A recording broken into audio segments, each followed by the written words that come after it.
Live from the AM 1310 WDPN studio, it's time for live and local sports talk. It's the Sam Bourquin Show. I'm ready. Give the show a call at 330-821-1310. Good call, meatball. Watch the Sam Bourquin Show on the AM 1310 Facebook page, the Q92 YouTube page, and on X. This is the Sam Bourquin Show on AM 1310 WDPN.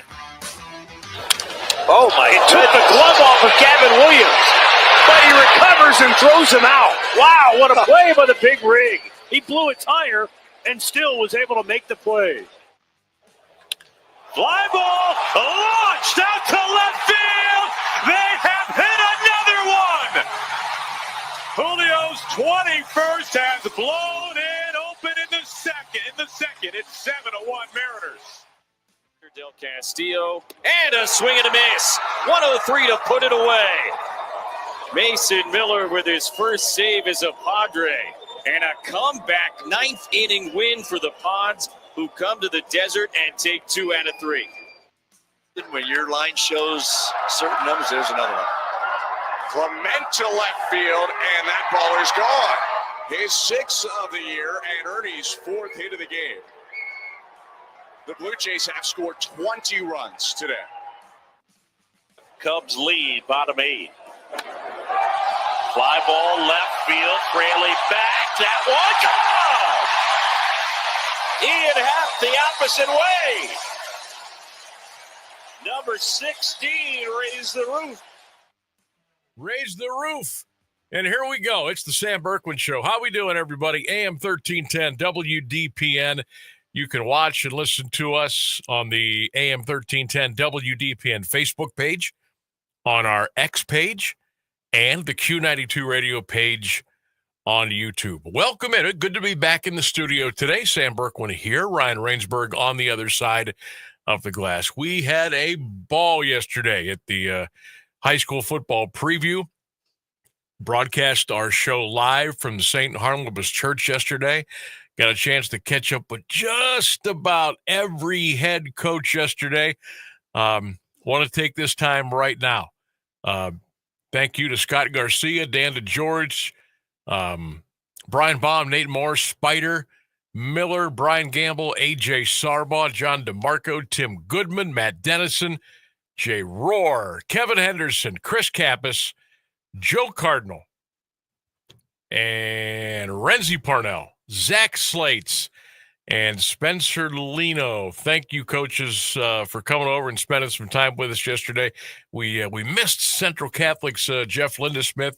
We'll try to catch up with Trucker here maybe early next week. I know they got a scrimmage coming up against Canton South this weekend. Maybe we'll catch up with Coach Lindesmith early next week. So thanks to all the coaches. Thanks to Dr. Peter Michaelis over at the St. Barnabas Church and all the great folks that just put on a great show every year. I think that was the 25th year they've done that, I think. But great crowd last night. Had a couple hundred folks there. Stark County football fans, a lot of people from the booster clubs and administrators and coaches, and good times. It was good. We had fun yesterday. We were we were going fast and furious yesterday. Once the first group of coaches walked in, we were going nonstop. Matter of fact, we had so many coaches yesterday because they all started to come in about 5:20, and I thought, oh boy, we're never going to get everybody in. And want to say thanks to Mike Voorhees, doing a great job. He was our runner yesterday, getting our coaches, getting some photos of them, getting them lined up for the broadcast. Thanks to Jake, did a great job. On-site engineer Keller joined me for a couple of hours yesterday. Appreciate him stopping by. But we ran into a little bit of a pickle yesterday because our show ends at 6 o'clock. We're on 3 to 6, Monday through Friday here on WDPN. And I'm looking at all the coaches that were standing in line. And I knew there was probably about 10 to 12 more coming. I'm like, there is no way. There is no way we are going to get all these coaches on. So what we did was we did our show until 6 o'clock.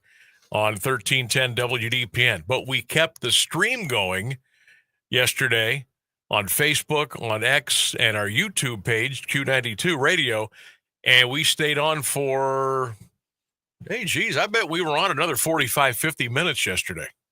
Little overtime pay, huh? No, but so we had to improvise yesterday. So we had to leave 1310 at 6. We stayed on the stream yesterday, and we got all the coaches on.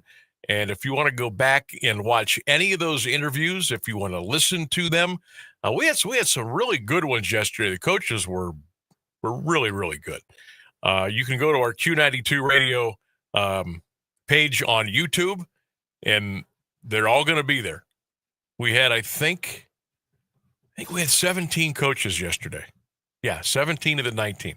So if you missed those interviews, you want to go back and check out some photos, it's all there. Q92 Radio page on YouTube. And, of course, I think they're going to do one for basketball this season, too. And that'll be coming up in, when do they do that? I think it might be early December or maybe late November. I'm not sure. But I'm sure we'll be attending that one as well and looking forward. But great job by everybody last night at the St. Harlebus Church. And thanks for having us out. We had a great time and hope you enjoyed our interviews and our show yesterday and the photos that are up. And get ready for high school football.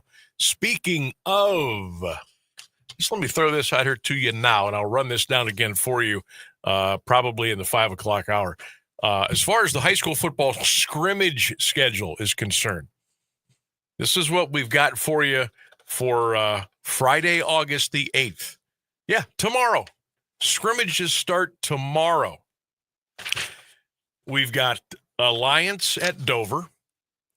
We've got Hoover at Ashland, Wadsworth at Greene, Cleveland Heights at Glen Oak, Fairleigh Valley, Fairless and Sandy at Indian Valley, Maslin at Avon, Hoover, Ashland, Cheney Perry, I think I announced, and West Branch at Lake. Those are all tomorrow, okay? Wadsworth Greene is at 10, Fairless Indian Valley at 10, Glen Oak and Cleveland Heights at 11, Lake, West Branch, 11:15. I'm actually going to stop there before I come into the station tomorrow. Going to get a look at West Branch, going to get a good look at Lake tomorrow. I'm going to pop over to Blue Streak Stadium before I come in to the station tomorrow. Get some stuff up on social media for you. Maslin Avon is 11:30, and then 6 o'clock kickoffs for Dover Alliance, Cheney Perry, Hoover, Ashland. Don't forget Dougie in the PTO. I want a full report on Perry and Cheney. Okay. Let's see here. And then Saturday, we've got a whole bunch of scrimmages to tell you about. 1, 2, 3, 4, 5, 6, 7, 8, 9, 10, 11 scrimmages on Saturday. These are all at 10 o'clock in the morning. Marlington CVCA, Manchester at Dalton, Tusky Valley at Rittman, St. Tom at East Palestine, McKinley, Garfield Heights, St. V, and Brunswick, all at Brunswick at 10. Central Catholic hosting Canton South, Louisville at Jackson, Tuslaw at Norwayne, New Philly at Northwest. Those are all 10 o'clock on Saturday. And then next Wednesday, Moeller at Maslin. 2 p.m. Middle of the afternoon, next Wednesday, Moeller, Maslin at Paul Brown Tiger Stadium. So we'll run this down for you again coming up here in the 5 o'clock hour. Just want to give you a little heads up on the scrimmages and where they're going to be and what times so you can go out and check those out. Now, I will say, go check out as many scrimmages as you can if you're able to.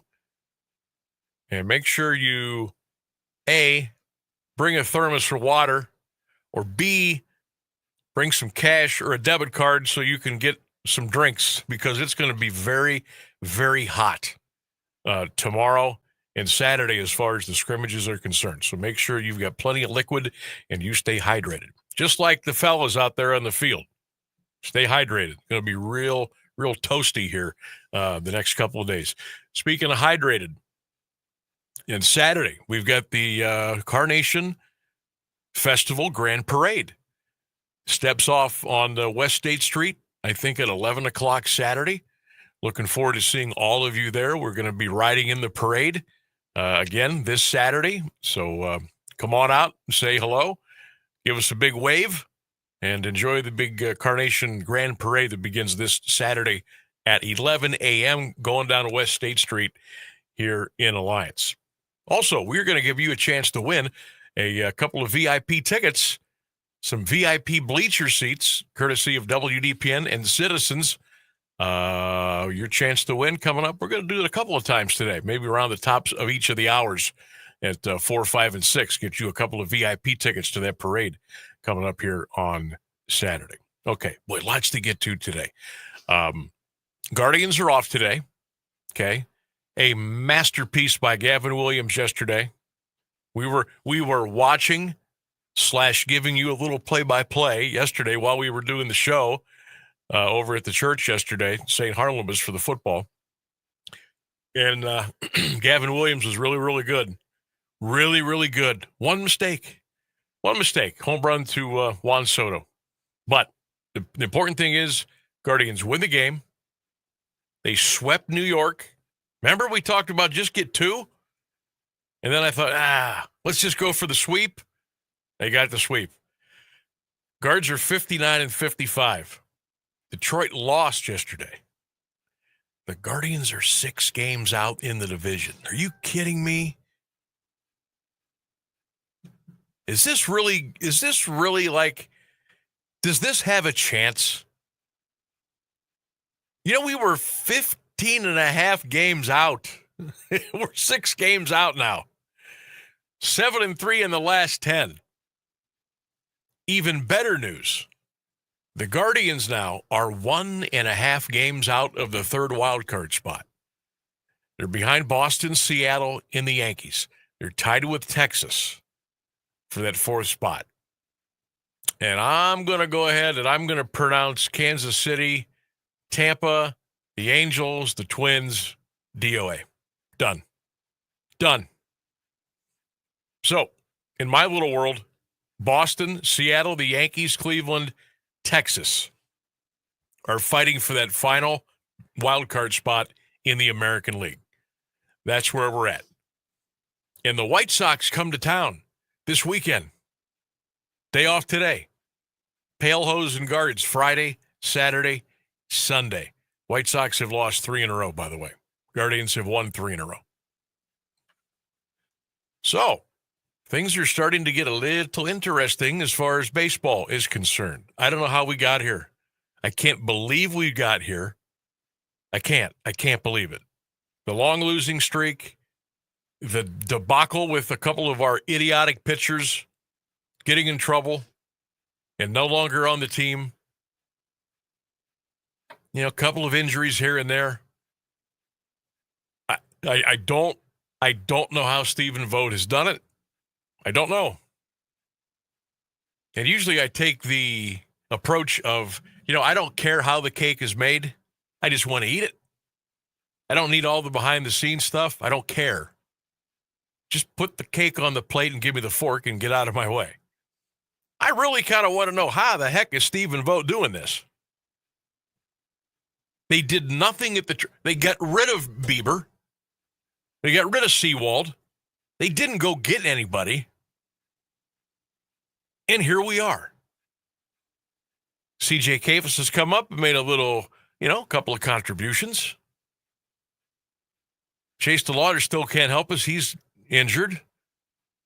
Juan Brito not up yet. How in the world are the Cleveland Guardians a game and a half out of the wild card? How are they 6 behind Detroit? Now, don't forget, folks, and I'm not saying anything here at all, but don't forget, the Guardians and the Tigers have 6 more games left against each other. Don't forget about that. 2 3-game series coming up. 1 in Detroit and 1 in Cleveland. Don't think we won't be honing in on that when it rolls around. So basically, if you want to be technical about the math here, we're 6 games behind Detroit in the division. We play them 6 more times between now and the end of the regular season. There's still a chance. You may say, oh my God, 6 games? Nobody does that. Well, there's a chance. If you get hot and the Tigers kind of stay cool or mediocre where they're at, and if you would happen to get a hold of them in that first 3-game set and do a little damage, you set yourself up for that next series down the road, things could get real interesting real quick here as far as the baseball team is concerned. Shedeur Sanders will officially go under center tomorrow night, 7 o'clock in Charlotte, North Carolina. Browns and Panthers get underway. I was checking out the line here. Carolina is a 5.5-point favorite. The total, according to the experts, is 32.5. Not expecting many points there. But a lot is going to be expected out of Shedeur, I've got a feeling. We'll get into that with Steve King from Brown's Daily Dose coming up at 5:15 this afternoon. By the way, 3 games in the NFL tonight, preseason. Colts at Ravens, Bengals at Eagles, and the Raiders are in Seattle. It is also a 3-question Thursday. The comments and the responses are fire today. They are rolling in at an alarming rate. Y'all might break the internet today. Here's the 3-question Thursday quiz. Number 1, which game will you watch more of tomorrow night? Guardians White Sox or Browns Panthers? Question 2, who's your favorite high school football team? Who is your team? And question number 3, it's not really a question. It's like a little to-do. Question 3. Give me your middle name and the street that you grew up on. Put them together and tell us what you got. Your middle name and the street that you grew up on. Put those together. What do you got? That's your 3-question Thursday quiz. Let's go. 330-821-1310, 330-821-1310. You can also text in your answers at 330-924-7088. Lots to get to today. We're talking Browns. We're talking Guards, a little high school football. We get the 3-question Thursday quiz on this day in sports history, and so much more. Stay with us. 1310 WDPN. We'll be right back. DeHoff's Flowers, Greenhouse, and Landscaping is celebrating the Carnation City. Carnations are available to purchase by the dozen at just $11.95, or in arrangements for your friends and family, and some for you too. DeHoff's is offering its entire stock of perennials for the special price of 25% off. Plant now and enjoy them again when they bloom next year. DeHoff's has a great assortment to choose from: blanket flowers, bee balm, sedums, butterfly flowers, black-eyed Susan, and many more. Attract pollinators, add color, and enjoy easy-to-care-for perennials. DeHoff's rose bushes are $5 off, too. That's right, save $5 on a rose bush, climbers, hybrid teas, even some easy-to-care-for knockouts. Find beautiful color at DeHoff's Flowers, Greenhouse, and Landscaping in Alliance. When something happens to your car, you might say, "Ugh, come on. Seriously? This is so extra. but what you could say is, Like a good neighbor, State Farm is there. your local State Farm agent is available when and where you need them, online, over the phone, or even in person. State Farm agents are here to answer your questions and help you file your claim. This is so extra. Get someone who can actually help. Contact State Farm agent Rich Plack today.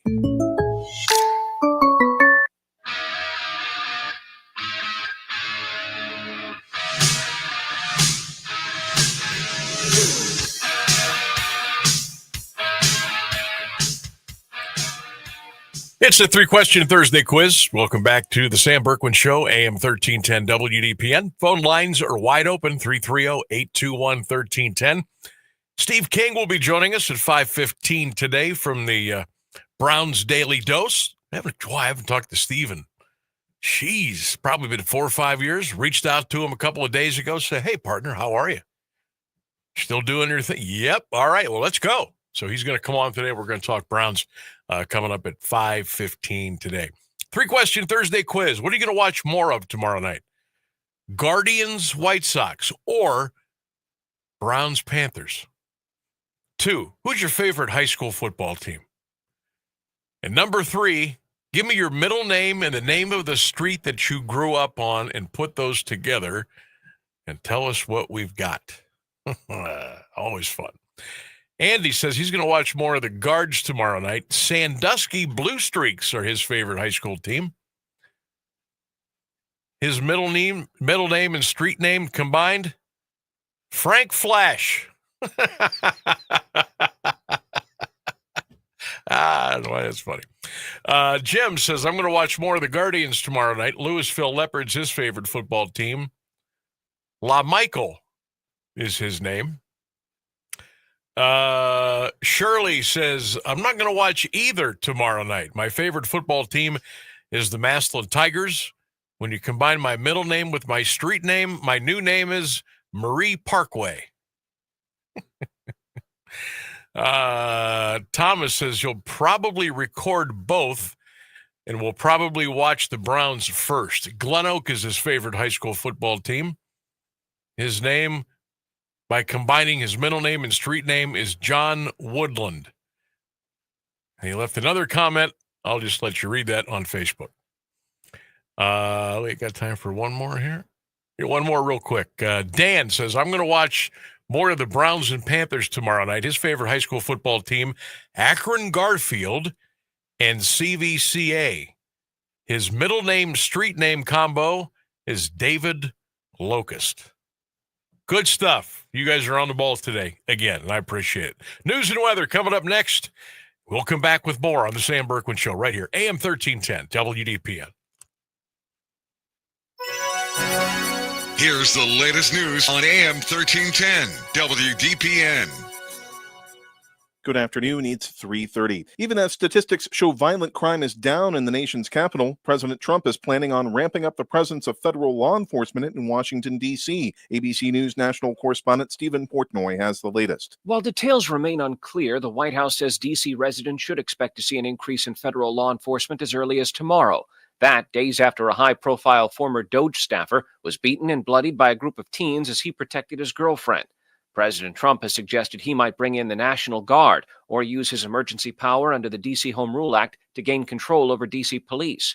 That department's own data shows violent crime in the district is down 26% compared to last year. Prime Minister Benjamin Netanyahu says that to destroy Hamas, Israel needs to take full control of the Gaza Strip. He said Israel would eventually transfer Gaza's administration to friendly Arab forces as the Security Cabinet discussed a widening of its 22-month offensive. Asked in an interview with Fox News if Israel would take control of all of Gaza, Netanyahu replied, "We intend to, in order to assure our security, remove Hamas there, enable the population to be free of Gaza." The Security Cabinet would still need to approve such a decision. Hospitals in Gaza said at least 42 Palestinians were killed in Israeli airstrikes and shootings. The western United States is seeing the hottest temperatures of the year so far. For those who do not have air conditioning, it can be life-threatening. ABC's Alex Stone reports from Los Angeles. In LA's valleys today, it's well over 100 degrees. In Palm Springs, around 116. Phoenix, about the same. On Wednesday, it was 110 degrees when a neighborhood in North Phoenix lost electricity. Any day in summer is not a good day to have a power outage. A car hit power lines, causing the electricity to go out. As power crews moved in to get the AC running again, residents looked on. A massive crew of electricians just doing the dang thing, like essential. Thank you so much. Alex Stone, ABC News. ESPN has announced its new streaming service will launch August 21st. This move comes as streaming surpasses cable and broadcast and U.S. TV usage. ESPN hopes to attract cord cutters with a $29.99 monthly plan, offering all ESPN networks and NFL content. The service will start with around 25 million subscribers, migrating from ESPN Plus. Recent deals with the NFL and WWE aim to expand ESPN's offerings and market footprint. However, ESPN faces financial challenges with increased rights fees affecting profits. The company is launching this direct-to-consumer product to boost revenue beyond traditional cable and satellite fees.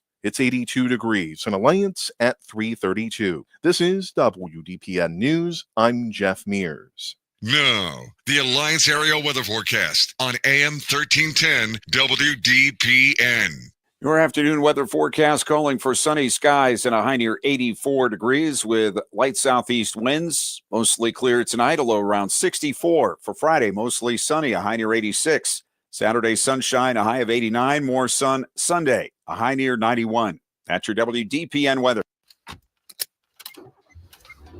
Mama, what does the chicken say?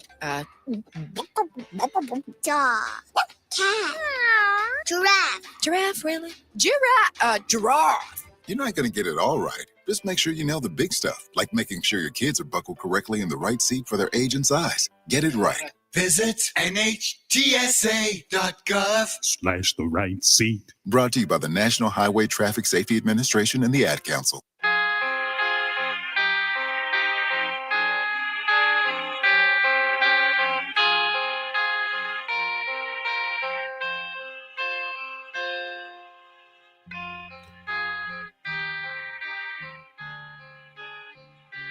Well, we had a great time yesterday at the St. Harlebus Church, the 2025 high school football preview. Thanks to everybody who came out yesterday. Thanks to all the coaches, all the folks that made it possible. And looking forward to seeing everybody again for the high school basketball preview that will be coming up here a little bit later on this winter. Our phone lines are wide open today, 330-821-1310. That's 330-821-1310. Don't forget, you can always watch and listen to us. If you can't get near the radio or whatever, you can watch us live, listen live on the WDPN Facebook page. Make sure you go there, check that out, like it, share it. You can also watch and listen to us on our WDPN Twitter page, our X page, or you can go to YouTube and check us out on the Q92 radio page on YouTube. And make sure you subscribe to that too while you're there and drop a little comment and let us know how you're doing. Let us know what's going on with you. Sam, are you turning into what's his face from Goodfellas, like Jimmy Two Times? I said Q92 radio, didn't I? Yeah, you did. You were doing that on. Give me the papers. You were doing that yesterday, and all I could think of was Jimmy Two Times. Oh yeah, says everything two times. Hey, get the papers. Get the papers. Oh my God! I was late. I was getting ready to conk out for the night last night, and I said, let me see what we've got DVR'd, and I've got we have I don't know, 45% of our space is still open, so we have a lot of stuff on the DVR. And I'm looking at a lot of the movies that I DVR'd over the last 3 or 4 months that I haven't watched yet. And I think I've got The Firm is on there with Tom Cruise. The Godfather 1 and 2 are on there. And there's a lot of other ones, but Goodfellas is there. And I said, you know what? I'm like, no, there's no way. Because it was like 1 a.m. I'd have been up till what, 3:30? If I'd have watched that whole thing? Oh, yeah. Because once I'm in, I can't stop. I've got to watch the whole thing. Exactly. You can't not finish Goodfellas. So I'm like, no, I can't. I know I've seen it a million times, but I don't want to shortchange it. I can't do it. See what I did there?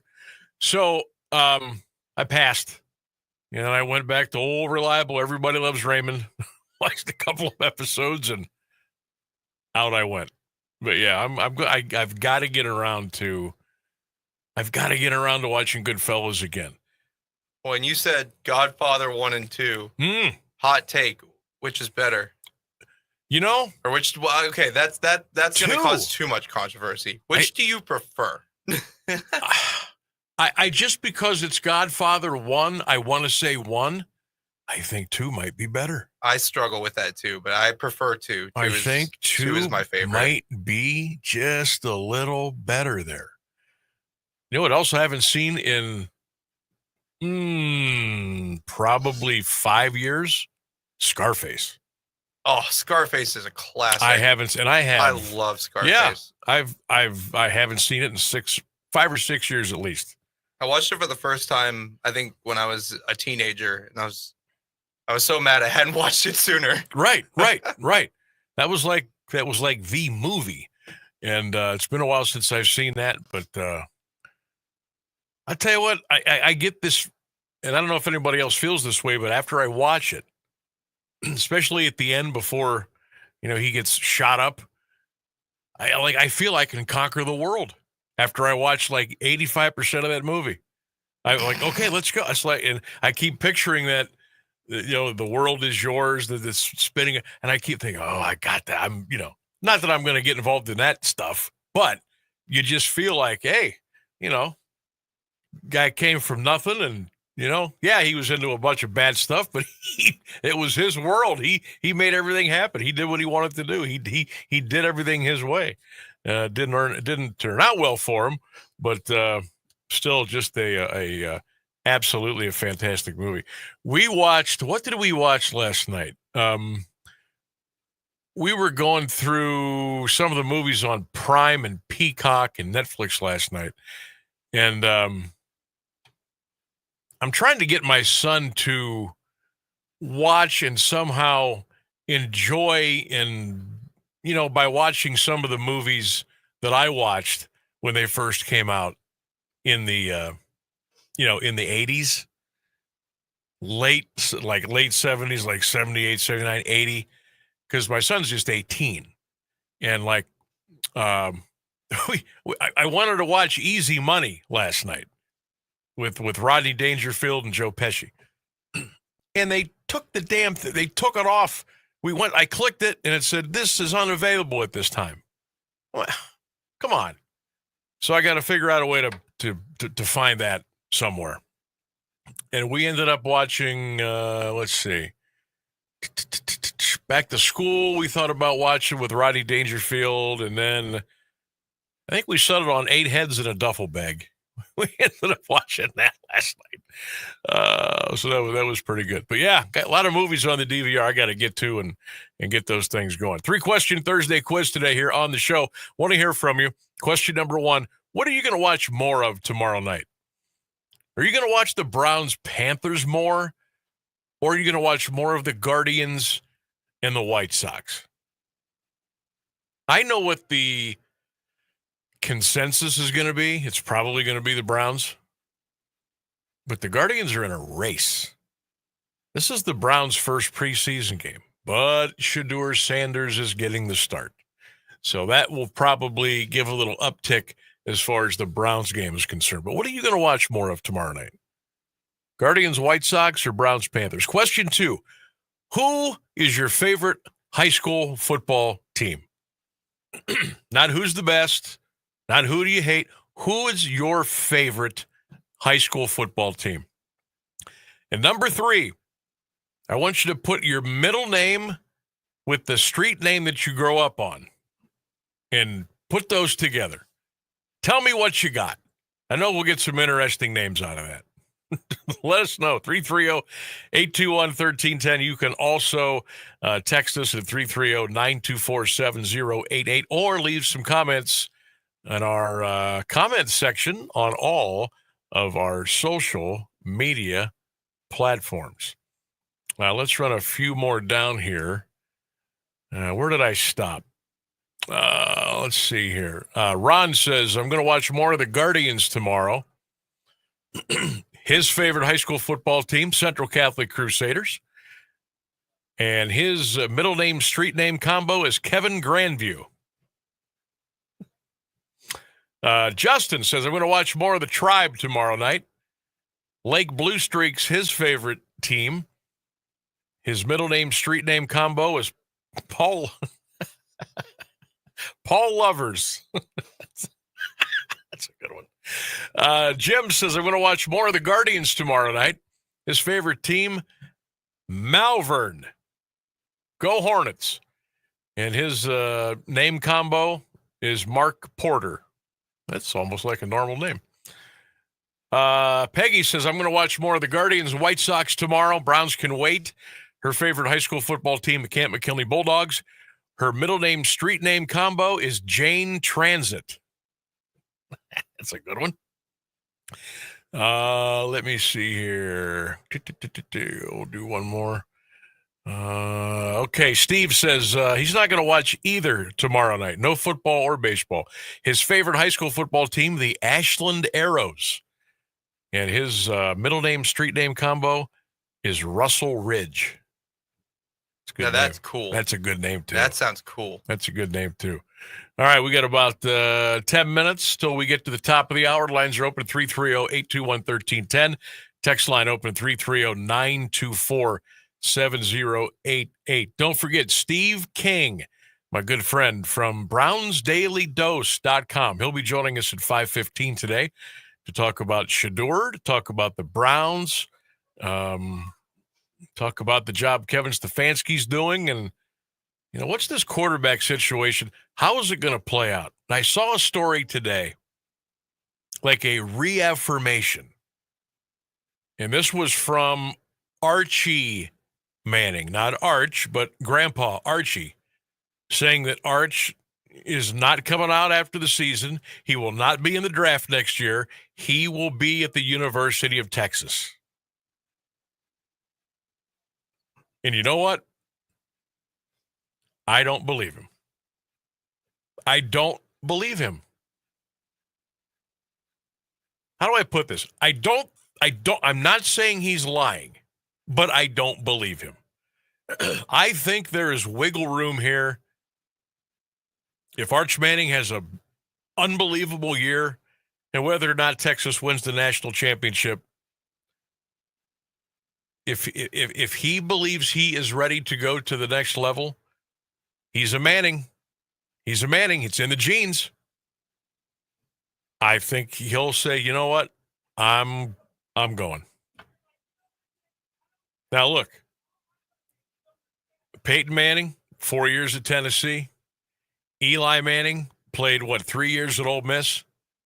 So this would be a new precedent set within the Manning family as far as, okay, how long are the kids going to stay in school? Times are a little different now. The money is a lot bigger now. And I'm not going to poo-poo the whole deal that the Browns, might get Arch Manning in the draft next year. I know what Archie said. I know what he said. But that doesn't mean it's going to be reality. How many times a day do people say things and they turn out to be false? Or they turn out to be 50% true? Or something happens and they change their mind, they change their stance on what could be. Like I said, I'm not saying Archie Manning's a liar. I'd never say that. But I'm not 100% convinced that Arch, I'm not convinced he's going to stay in school another year. I'm not. I'm keeping that dream alive. I'm going to keep it. I'm going to keep that door open. That's just how I feel. And yeah, I might be a little biased because I certainly think that's the play. After the Browns win 3 games this year, I think that's the play, is to get Arch in here, and let's start the rebuild now that we have our quarterback. And I know he has a very small sample size too. What did he play? A couple of games for Texas last year. I know he started 2, and that was because Quinn Ewers got injured, or Arch may have not gotten on the field. He got in late in some games that were, mop up stuff. But he looks the part, doesn't he? He looks like a Manning. He plays like a Manning. He throws like a Manning. It's like there's three robots. Peyton, Eli, Arch. The kid can play. And if he's ready to go after this year, if he has a great year, I know the NIL thing could be tempting. That might be one reason he might say, you know what, just let me enjoy the life one more year and then I'll go. And you got to worry about injuries and stuff like that. But if you're telling me that the Browns starting QB for 2028, 2029 is on the roster now, you're insane. There's no way. Joe Flacco won't be around. Dylan Gabriel probably won't be around. Kenny Pickett won't be around. I don't know what the story on Shedeur is going to be. That book will write itself. That book's going to write itself, cover to cover. And we'll get a little sneak peek about what could be tomorrow night. It looks like he's going to play a whole half, which is good. He'll get a half. Huntley will get a half. And then we'll move on to the next couple of preseason games. And then we'll open things up here first week of September. But my master plan, my grand plan for the Cleveland Browns, real simple. And I don't think they're going to really have to try hard to lose. I just think they're going to lose. And they're going to lose a lot. I'm going to cap it 4 wins tops next year for Cleveland. You're going to be a 4-13, 3-14 team. The rebuild will continue. You will have a high number 1 draft pick next year. You will be drafting a quarterback. And if he is available, you will draft Arch Manning, period. Sign him up. Get him in camp. 26, 27, 28. His 4th year will be 2029. Open up that new stadium and let the fun begin. Why not? What have you won since 1964? What's another couple of years? And the fact that you may have your quarterback in Arch Manning for the next 10 to 12, going to have a nice environment to play in. No wind, no rain, no snow, no sleet, no ice. No bad footing, no painted dirt, no painted grass. Sounds like the way to go to me. And a lot of people think I'm nuts there. But I'm sticking to it. I'm not, look here. You want my opinion? That's my opinion.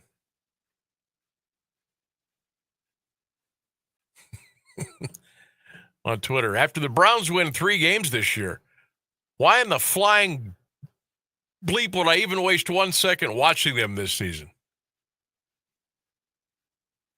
Well, you don't have to.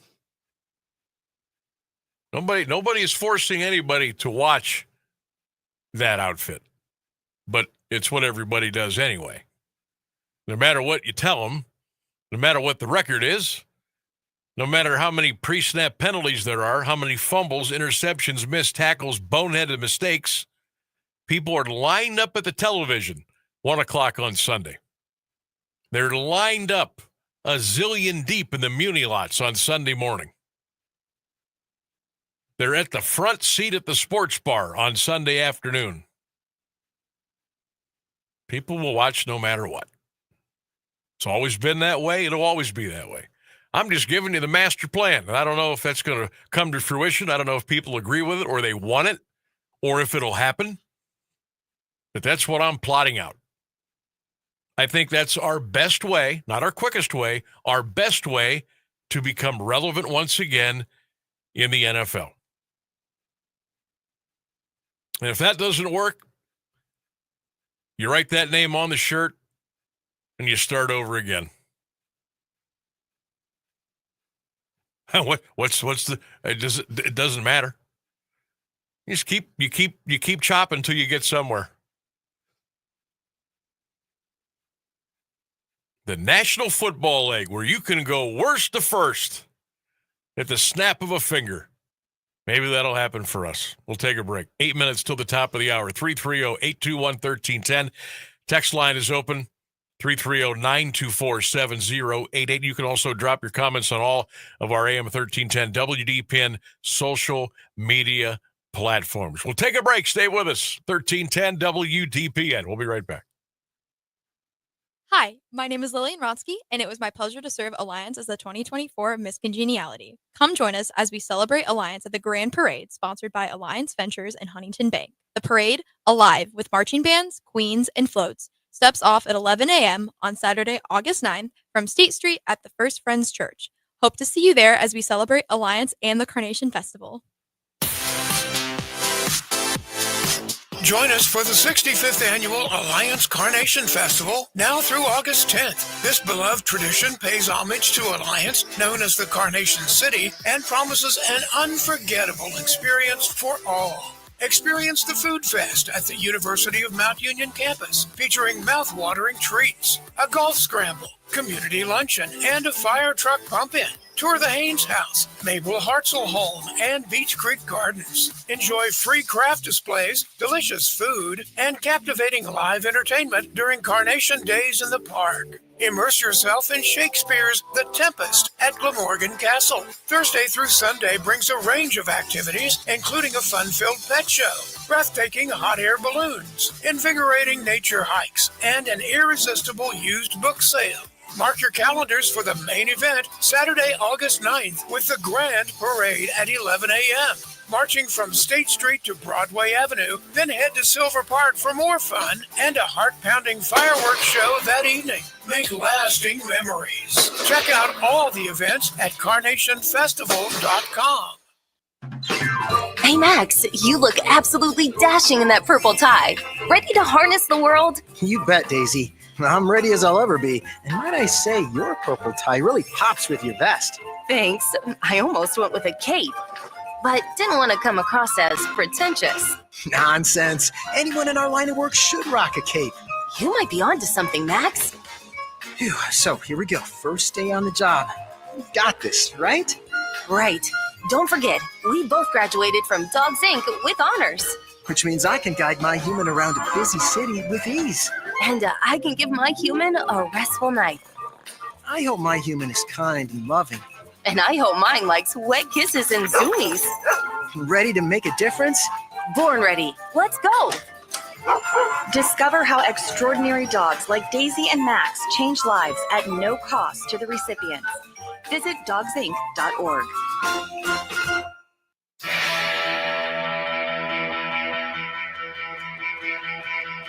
So if you're lonely, you know I'm here waiting for you. I'm just across. All right, we got about 15.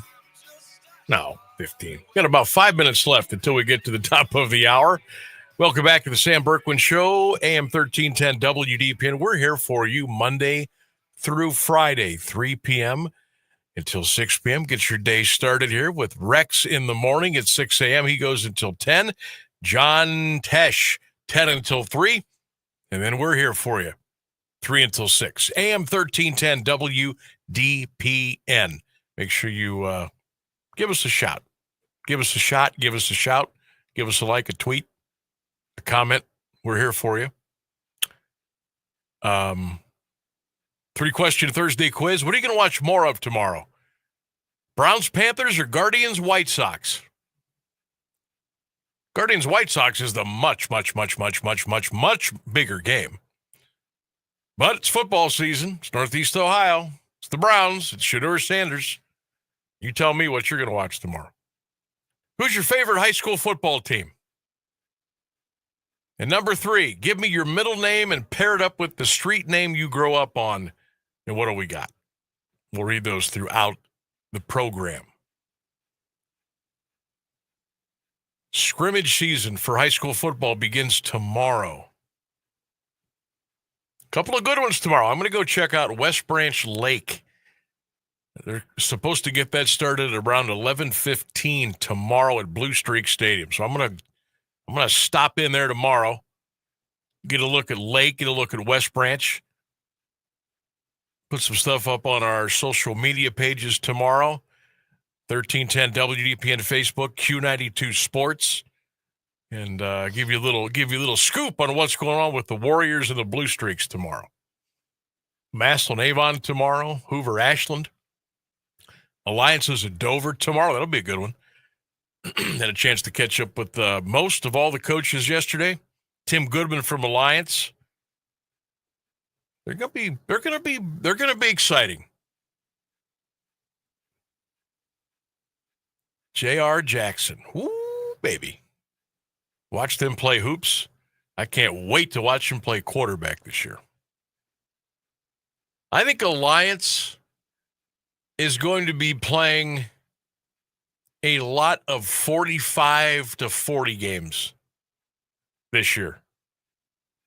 And I know the Alliance defensive coordinator just turned his radio off. No disrespect. I just think it's going to be that kind of a year. I think the Aviators are going to be in some shootouts. I think there are going to be a lot of points on the board. They're going to be fun, though. They're going to be fun to watch. Cheney and Perry tomorrow night. Panthers with what sounds like, after talking to Coach Leno, sounds like it's going to be a completely different look. I think the wing tee is gone. I think it's gone. Now, they're not going to throw it 100 times, but they're going to line up, traditional. They may do some 4 wide. It's going to be different, but they're still going to be hard-nosed. Spencer Leno's no nonsense. They're still going to play hard. Hoover's at Ashland. Good tune-up for the Vikings there. Massillon at Avon, a couple of powerhouses there. Cleveland Heights at Glen Oak tomorrow morning. Fairless at Indian Valley. And, of course, Wadsworth will be at Green. And then a lot of scrimmages coming up on Saturday. I've got a chance for you to win 2 VIP tickets to the Carnation Festival Grand Parade coming up in Alliance this Saturday. It steps off on West State Street at 11 a.m. And I've got a pair of tickets just for you. These are VIP bleacher seats right in front of Citizens on State Street. What a view you're going to have. You want to go? I got 2 tickets for you and a friend right now. All you got to do is be caller number 1, 330-821-1310. The number to call is 330-821-1310. Call now and you will win a pair of tickets, the best seats in town, to watch the Carnation Grand Parade, courtesy of WDPN and Citizens on West State Street. I've got 2 tickets for you for Saturday's parade that begins at 11 a.m. You will be treated like royalty. Call in right now and get your tickets, 330-821-1310. Good luck from us at 1310 WDPN and the Sam Bourquin Show. The news and weather is next.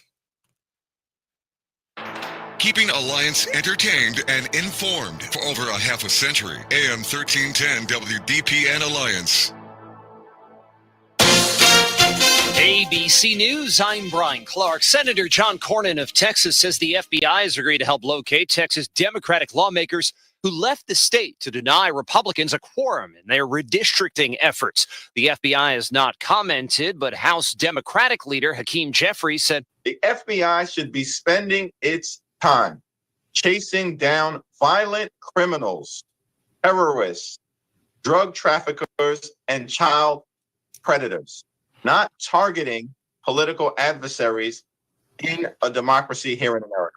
Federal judge temporarily blocked further construction of the migrant detention center in Florida dubbed Alligator Alcatraz. Environmental groups and a Native American tribe had sued, claiming the facility was built without legally required environmental impact studies. The southwestern U.S. baking under triple-digit temperatures. The dry conditions have triggered fire weather warnings from Nevada to North Dakota. This is ABC News.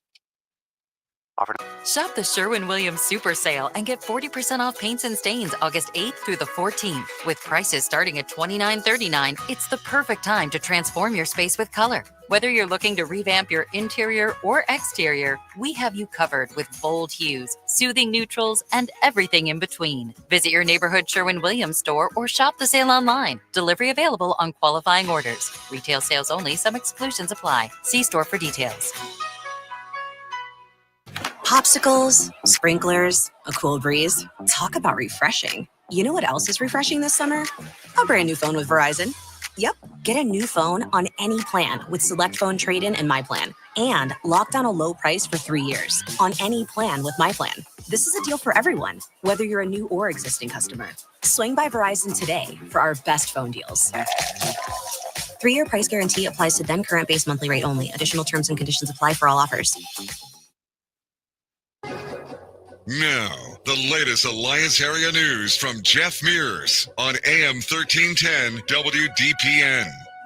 Good afternoon. It's 4:02. An 11-year-old girl is in the pediatric intensive care unit at Akron Children's Hospital after being struck by a vehicle in Plain Township. The Stark County Sheriff's Office says a car was northbound at Johnny Cake Ridge Avenue and 54th Street Northeast around 8:15 Tuesday night. That's when the girl, who was riding a scooter, collided with the vehicle. She was initially taken to Altman Hospital with serious injuries. No charges have been filed. An investigation continues. The Highway Patrol is investigating a 2-vehicle crash in Sugar Creek Township that left 5 people injured. It happened just before 9:15 Wednesday night. Troopers say 29-year-old Dylan Tucker of Mansfield was westbound on Route 250 when his car rear-ended an Amish buggy near milepost 3. The buggy's driver, Daniel Miller, as well as his wife and 2 children, were taken to Mercy Hospital. The children were then flown to Akron Children's Hospital with serious injuries. Tucker was transported to Altman Hospital with possible injuries. The patrol says alcohol and drugs do not appear to be factors in the wreck. A body was found outside the former Lindsay's restaurant in Canton. A passerby reported the discovery to police just after 4:30 Wednesday afternoon. The body was fully clothed and in a state of severe decomposition. A cell phone and book bag were found nearby. The body was in the bushes on the Duber Avenue southwest side of the building. The Stark County Coroner's Office is working to identify the remains. Police say it is not Ryan Godby of Canton, who was last seen June 20th and is presumed dead. A teen drowned in a pool in Canton Wednesday night. Paramedics responded to a home on 10th Street Southwest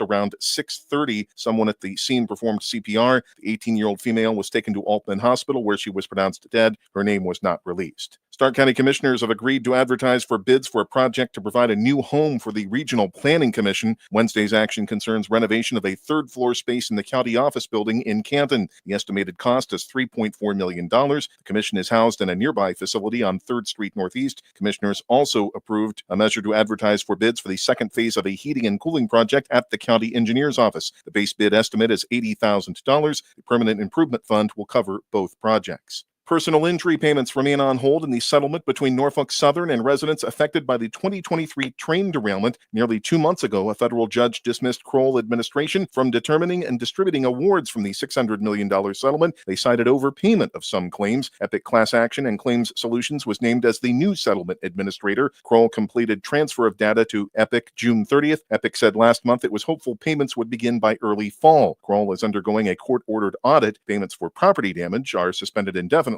pending an appeal by 5 residents. A member of Salem City Council, already running for council president in November, wants to be appointed to the job. Evan Newman announced his resignation Wednesday in a letter to the mayor, council, and the Salem City Republican Central Committee. He has served on council since September 2022, when he was appointed to succeed Sarah Baranzi. She replaced Tom Baker as council president, but resigned effective July 31st. A man pleaded guilty Wednesday in federal court to illegal re-entry into the U.S. 38-year-old Francisco Gonzalez Lopez was arrested by Poland Township Police during a June 12th traffic stop. The Guatemalan national re-entered the U.S. in October 2022 after being deported in November 2017. He had been ordered removed by an immigration judge in March 2010. A pre-sentencing investigation will be held. The Mahoning County Jail has a contract with the Department of Homeland Security to hold illegal immigrants. Youngstown police say 2 men were arrested after a violent encounter Wednesday afternoon. Officers were called around 12:30 about gunfire at Shirley Road and East Boston Avenue on the city's south side. A man found bleeding from the head said he was picking up his 2-year-old daughter, but became involved in a fight with the mother's boyfriend. The boyfriend reportedly pulled a gun and began shooting. The other man fled to his car and drove into the house. The vehicle struck the boyfriend and a second car and then drove away. The vehicle was struck by bullets. The child was in the car at the time. Both men were taken to a hospital. They are in stable condition. Each is charged with felonious assault. The Mahoning County grand jury will consider formally charging a woman who allegedly stabbed a man at a Beaver Township home Monday. 53-year-old Justine Bissell of Beaver Township waived her right to a preliminary hearing Tuesday, and the case was bound over.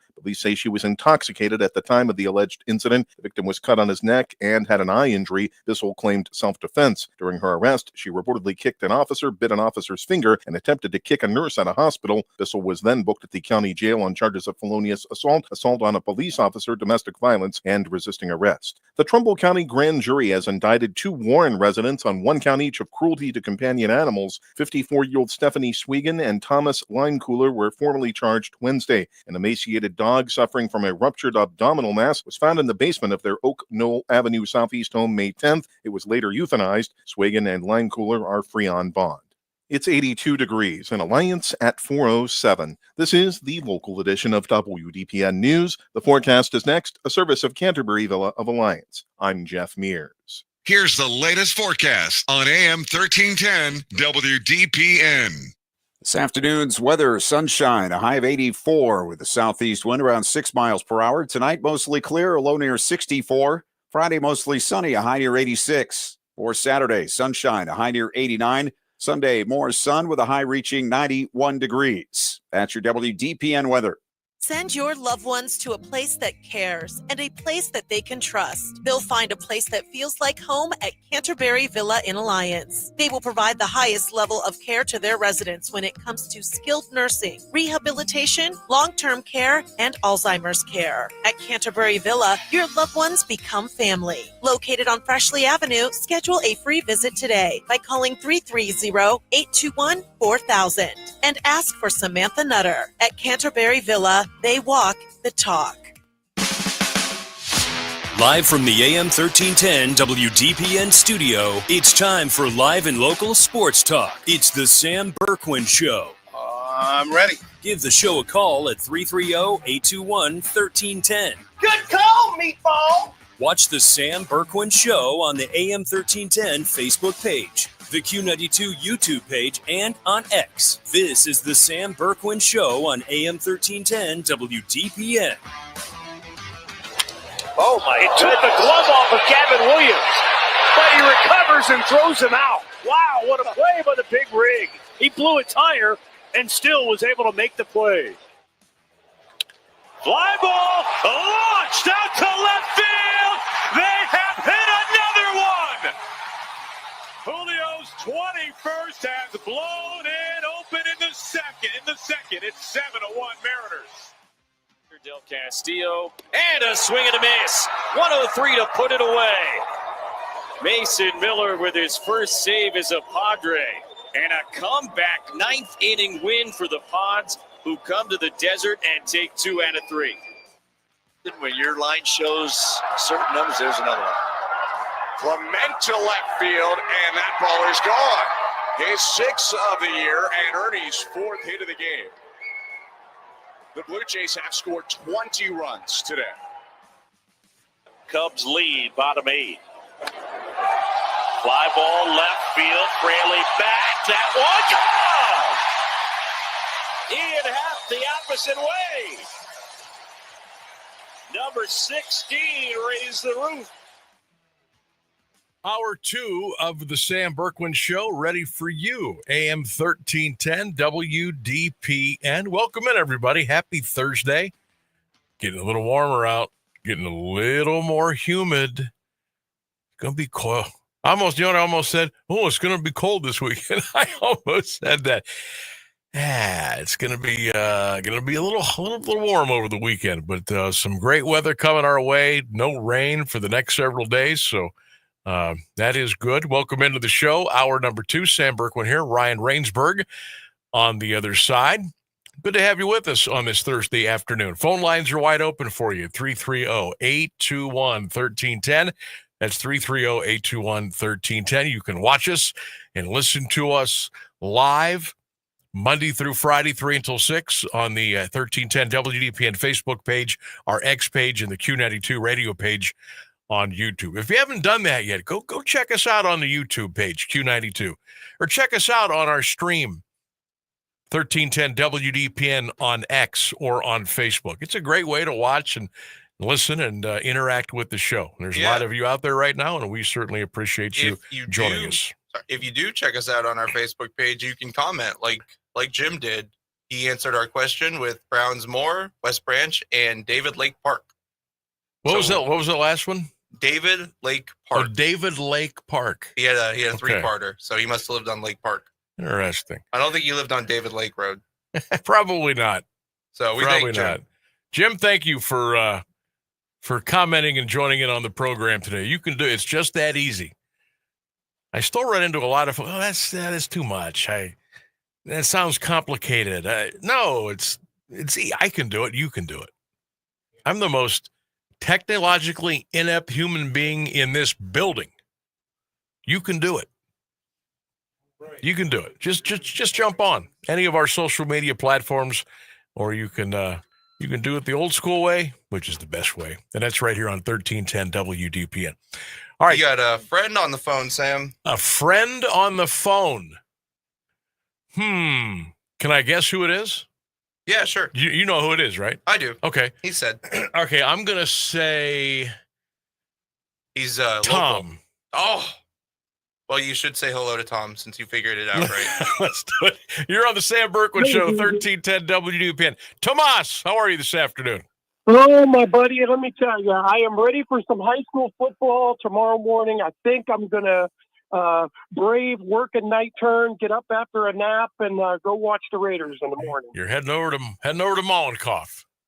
Yeah, I'm interested to see some things, Sam, and the most important thing, I'm looking across this roster, and they got a lot of size. But we've had size in the past, and you know, they're about 280, 290. So it's probably the biggest offensive line they've had in a while. You got all the names, the Provits, the Richardsons. Oh, yeah. Yep.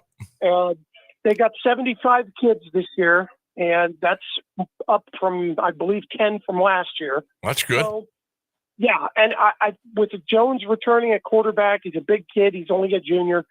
Sam, this ought to be an interesting scrimmage. The last time Steubenville was in Mollenkoff Stadium was Reno's first year in 1988. Oh, my gosh.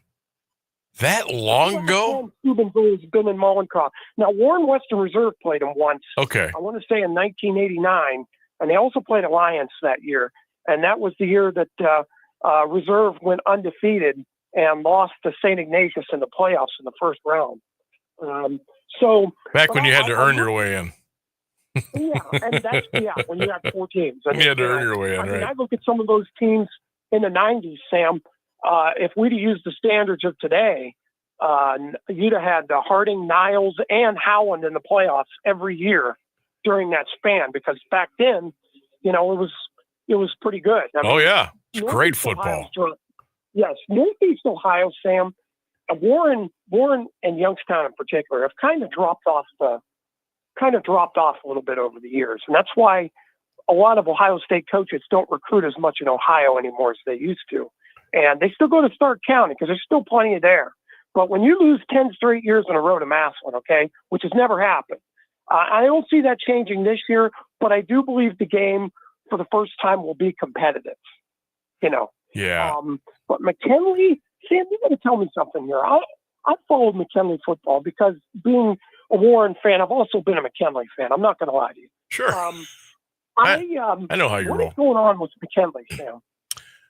This year or over the last decade? They're going through coaches left there. I've heard all the scandals and this and that, but, you know, is it because they haven't beat Massillon, or because it's a similar situation that we're in? You know, we've never gone 10 years without beating them at least once. Yeah. There's, Tom, there is so much going on. And I'm not necessarily saying that it's bad or it's scandalous or I'm not saying that, but there have been so many changes, administratively, coaching, ideas within the district, the school board, hirings and firings, parents taking their kids out, parents bringing their kids in. There's just been a myriad. And again, I don't claim to know everything that goes on the inside of Canton City schools, but I got a pretty good idea, I think. And and I talked to enough people that I trust and are very, very credible. And I guess you're always hoping that the next move is going to be the one that sets you up for where you want to go and who you want to be. So they went to Hoban and they got Renzi Parnell. He's been in the Hoban football program for many years. I actually met Coach Renzi last night for the first time. Got to interview him on our show yesterday at the Stark County Football Preview. And, look, it's a new era again. I don't know how they're going to be. I don't know what the record's going to be. I know one thing, Tom. You know this. You followed football forever. They're going to have talent. They always do. Yes, they are. It's just putting it in place, getting the most out of them, being prepared, playing good football, playing smart football, being accountable, and then you see what happens. But it's always interesting to see what McKinley is going to do because they always have kids that can play. Oh, yeah, absolutely. And, Sam, the one thing is I've always had a tie to Camp McKinley sports, always over the years. I know people that have gone to school there, parents, but I'll take you back, Sam, real quick to 1974. McKinley was the only team that beat Warren Harding when we won the state championship that year. We beat Upper Arlington 41-8 in the state championships of Rubber Bowl. We had McKinley's support at both the Moeller game at Ohio Stadium and the game in Akron. And there were a good couple of thousand McKinley fans. Yeah, I believe it. And that vibe for me, and of course the red and black.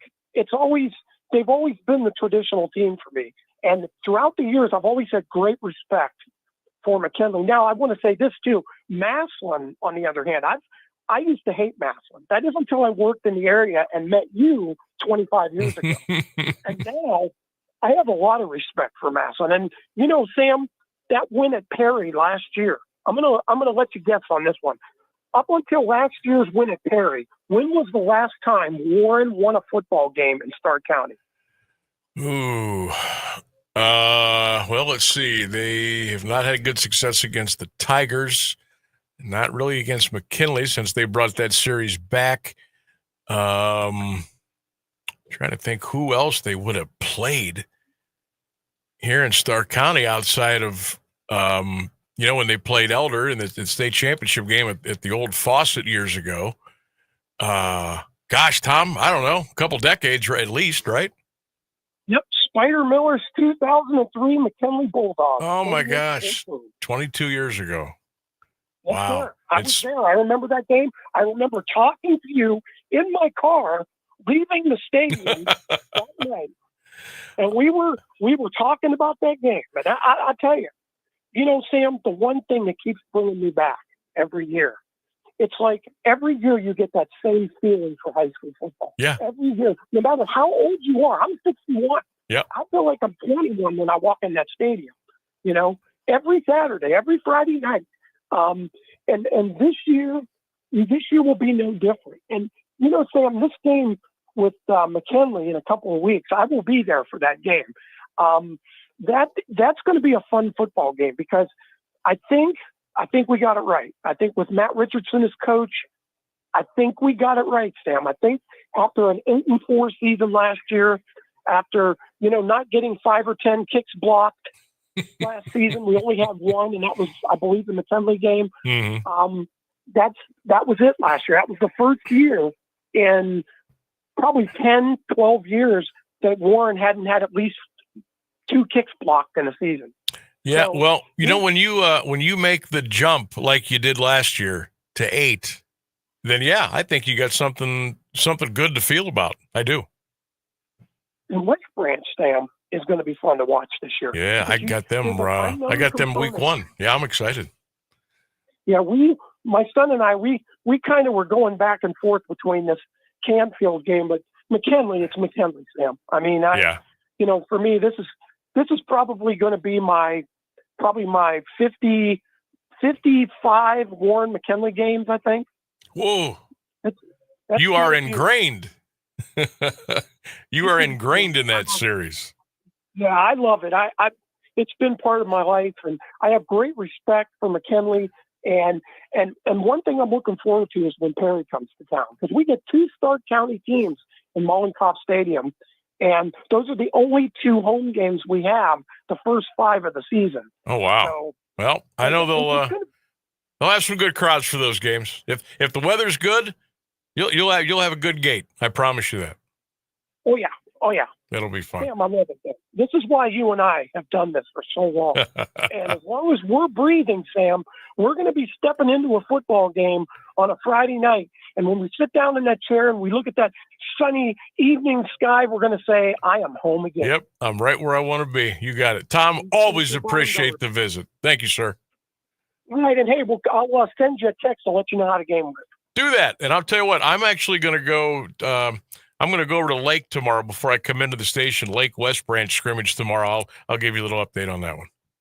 Yeah, that sounds great. You All got right, it. my friend. Till next time. All right, partner. There he goes. Tom in Salem, huge Warren Harding fan, and he also has a lot of respect for the Bulldogs at Camp McKinley.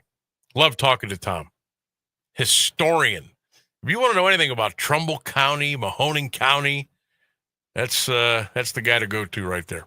All right, we're going to take a break. 23 minutes after the hour. 330-821-1310 is our number. This is the Sam Bourquin Show on a beautiful Thursday afternoon here in the Carnation City. Stay with us, 1310 WDPN. Music and intelligence for your life. No matter what anybody tells you, words and ideas can change the world. I'm John Tesh, and we couldn't be happier about bringing you intelligence for your life every day. We have a room full of researchers gathering the information and ideas you need to make your life simpler and better, and to make you the smartest person in the room. Join me for Music and Intelligence for Your Life, 10 to 3, Monday through Saturday, only on AM 1310 WDPN. You heard it on the John Tesh Radio Show. You've always enjoyed an active lifestyle, hiking with family, resort vacations, the occasional trip to the spa, and nights out with friends at your favorite restaurants. You want and need your lifestyle to follow you into your retirement years. Now, imagine a place with peaceful surroundings, resort amenities, and easy access to city life. It's just around the corner at Copeland Oaks. Copeland Oaks has earned a reputation as more than a retirement destination, but also a place to call home. An independent consultant for senior living rated Copeland Oaks with a perfect score, and it's easy to see why. Maintain your lifestyle on the beautiful Copeland Oaks campus with all the amenities you love, and if you need it down the road, assistance is there. Keep living your life to its fullest at Copeland Oaks, your all-inclusive senior living resort. Visit CopelandOaks.com for more information. That's CopelandOaks.com. Standing at the edge of a rocky shore, you breathe in the cool, salty air, watching the sun disappear on the horizon. Across the globe, someone begins their day along a sandy beach, listening to the rhythm of the crashing waves. You each envision a world beneath the water, vibrant life in every imaginable form. Now, imagine it's all gone. What was once a place of wonder and beauty is now a dull, lifeless wasteland. Food, jobs, medicine, all gifts from the ocean, all gone. Time is running out to protect our oceans, and without our love, everything the oceans provide can and will disappear. It's our choice. Love it or lose it. Help protect our oceans. Visit World Wildlife Fund at wwf.org/love.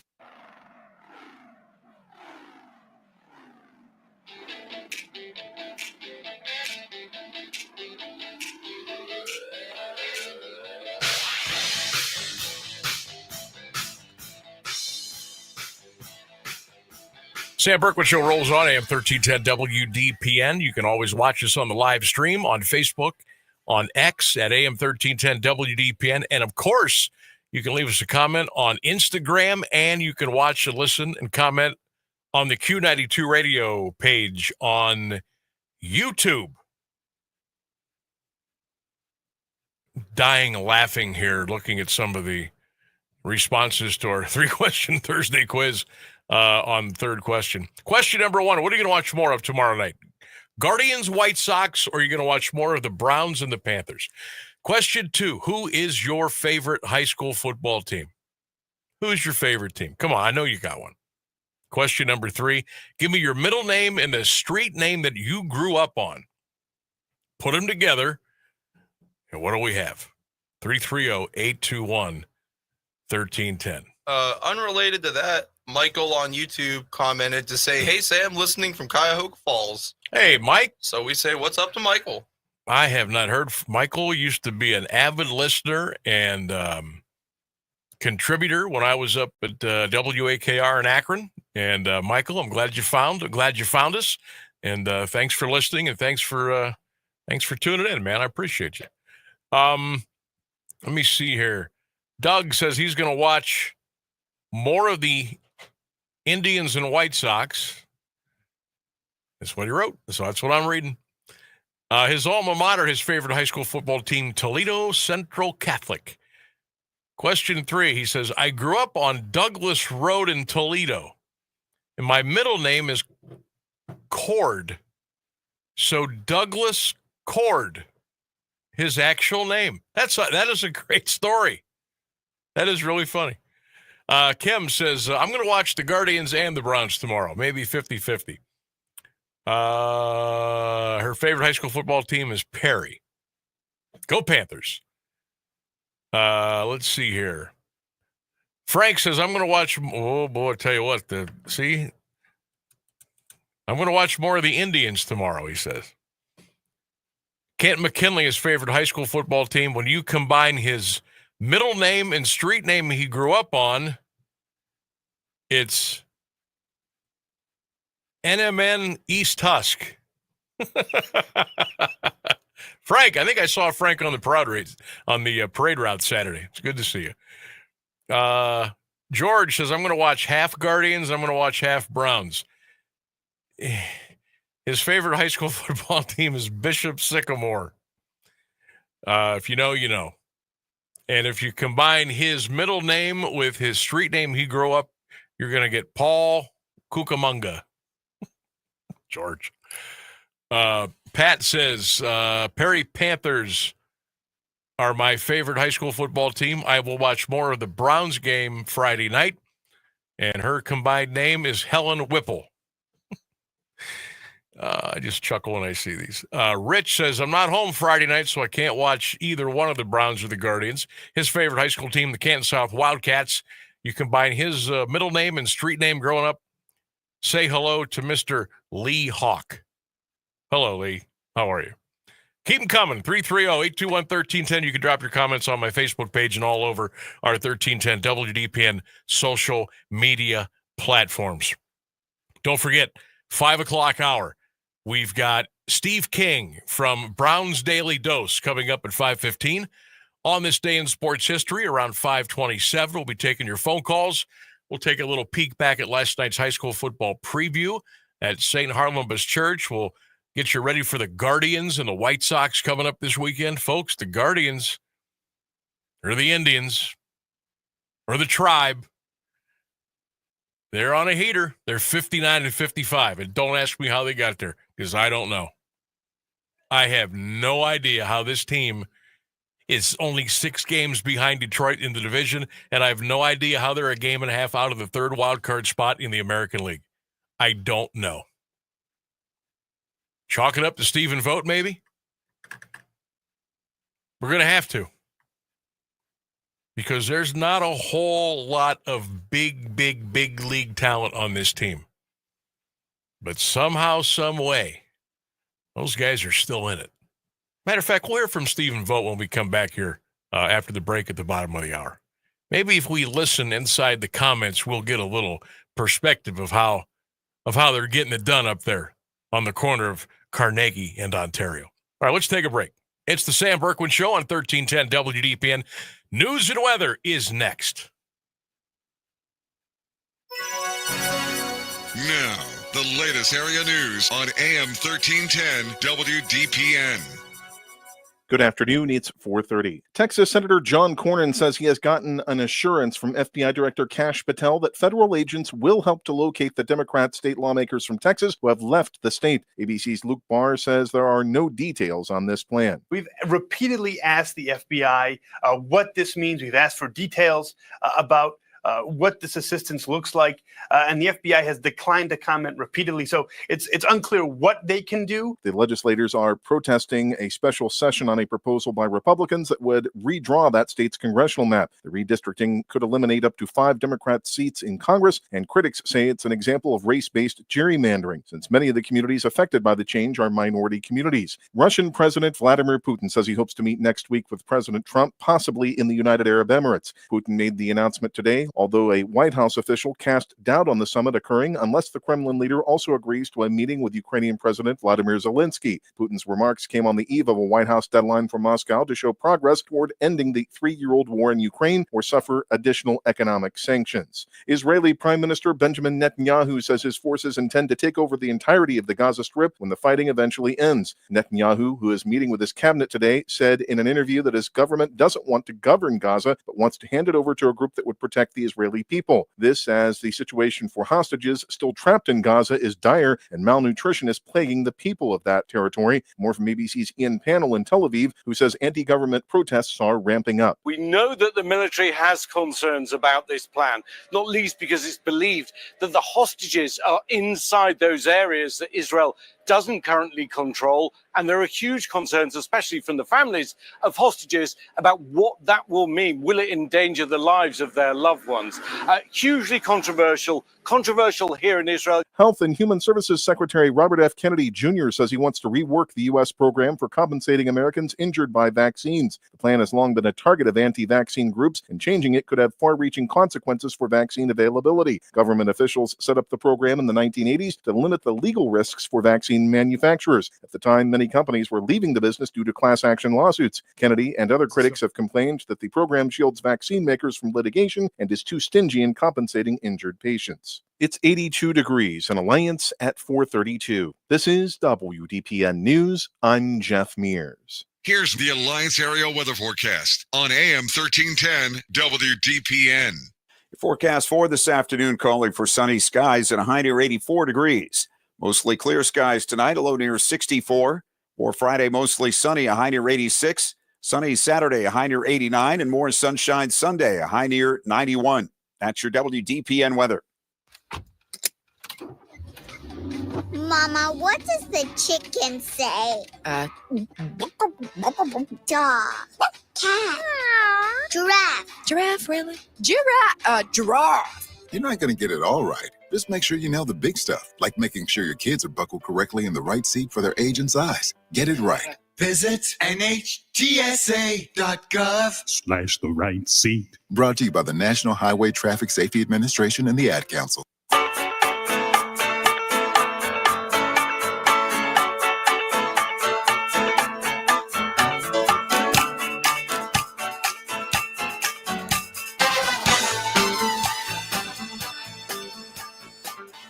Welcome back to the Sam Bourquin Show. It is 35 minutes past the hour. Don't forget Steve King, Browns Daily Dose, coming your way at 5:15. We'll talk about the Browns, the quarterback room, the direction of the franchise. Steve has been covering the Browns, reporting on the Browns, watching the Browns for decades. Looking forward to catching up with Steve King today at 5:15 here on 1310 WDPN. I wonder tomorrow night, and I'm probably going to watch the Browns first. I thought about, because I don't even know what time I'm going to be home tomorrow night. I thought about just kind of setting the DVR for the Browns and maybe, I don't know what I'm going to do yet. I'm going to listen to one or the other on the way home. I just don't want to get too, I think the ratings are going to be crazy for the Browns in Carolina on Friday night. I think they're going to be insane in a completely meaningless game. But it's football. You saw the ratings for the Hall of Fame game. Almost 6.5 million on the average. So you know the ratings are going to be through the roof Friday. And if Shedeur is going to play a half. Okay, so that's going to take you till around 8:30. So maybe you do that, then you flip on over and see what the Guardians are doing. Or if you do it my way, when other game is not in commercial break, that's what I'm watching. Flip back and forth. I'm going to wear that remote out. Those buttons will be down to nothing by 10 o'clock tomorrow. But it'll be fun because the Guardians are playing meaningful baseball in early August. That's all you can ask for. Play games that mean something. And the Browns are opening the preseason with a quarterback who was the 122nd pick in the draft in the 5th round. And the excitement is off the wall because his name happens to be Shedeur Sanders. So tomorrow night should be a pretty wild night.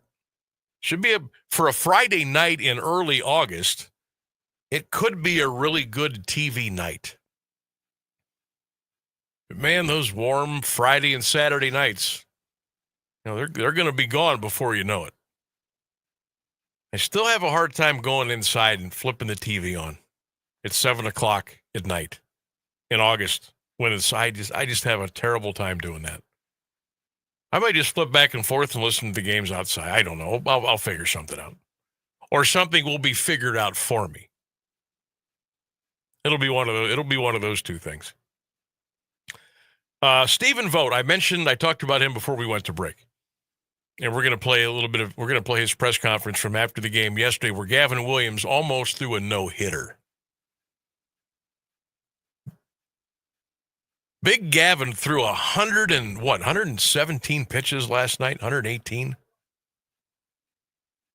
You don't see that very often, but he is a horse. Big, strong dude. He wanted to go out there and he wanted to get it. He could have tapped out after 90, after 105 pitches. The big man wanted to go get it. He wanted the no-hitter, he wanted the shutout, and more importantly, he wanted the win. Well, he got the win.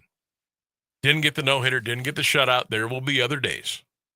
Remember, we've been waiting on this guy. I shouldn't say waiting. But we've been kind of like, okay, we heard Gavin Williams. Who is this guy all about? What is he all about?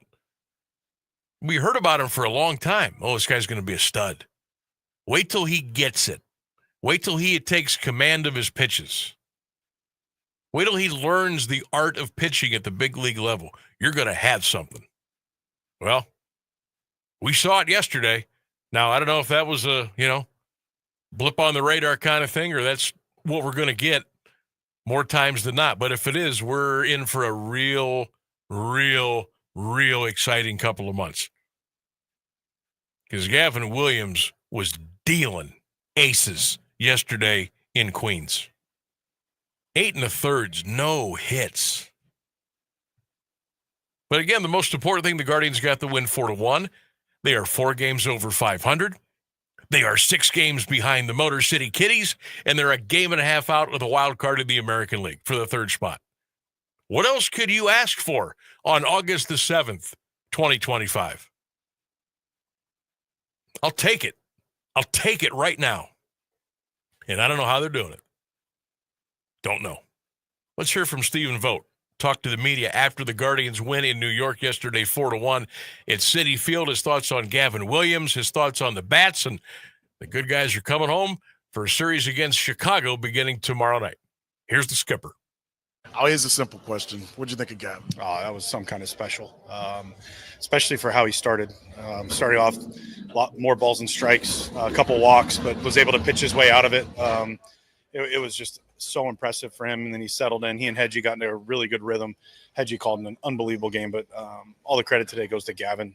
Just keeping them off the scoreboard inning after inning after inning, not letting them get anything going outside of the early innings. And, man, it was that close. It was I thought he was going to get it.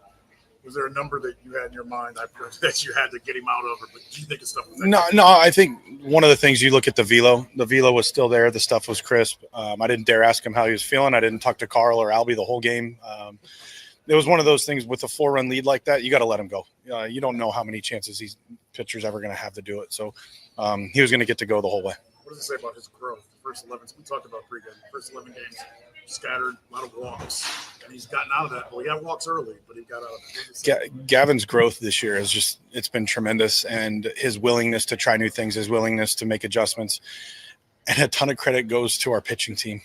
Carl, Brad, Joe, Caleb, the front office, the analysts, everybody. But this is a team effort, and Gavin's putting in the work. And it's just been a lot of fun to see that growth. And he's been outstanding the past couple months. How great was his cutter today? Cutter was okay. I thought that actually out of all his pitches, I thought he struggled with the command of his cutter. His fastball command was outstanding. The curveball command threw some good sweepers. The cutter was good, but I thought he had everything working today, and it was a beautifully pitched game. First couple of games, you didn't hit the long ball. You talked about using guards ball a little bit. How nice was it to kind of jump in a couple of mistakes? Yeah, I mean, David's just tremendous in that spot and getting us on the board early.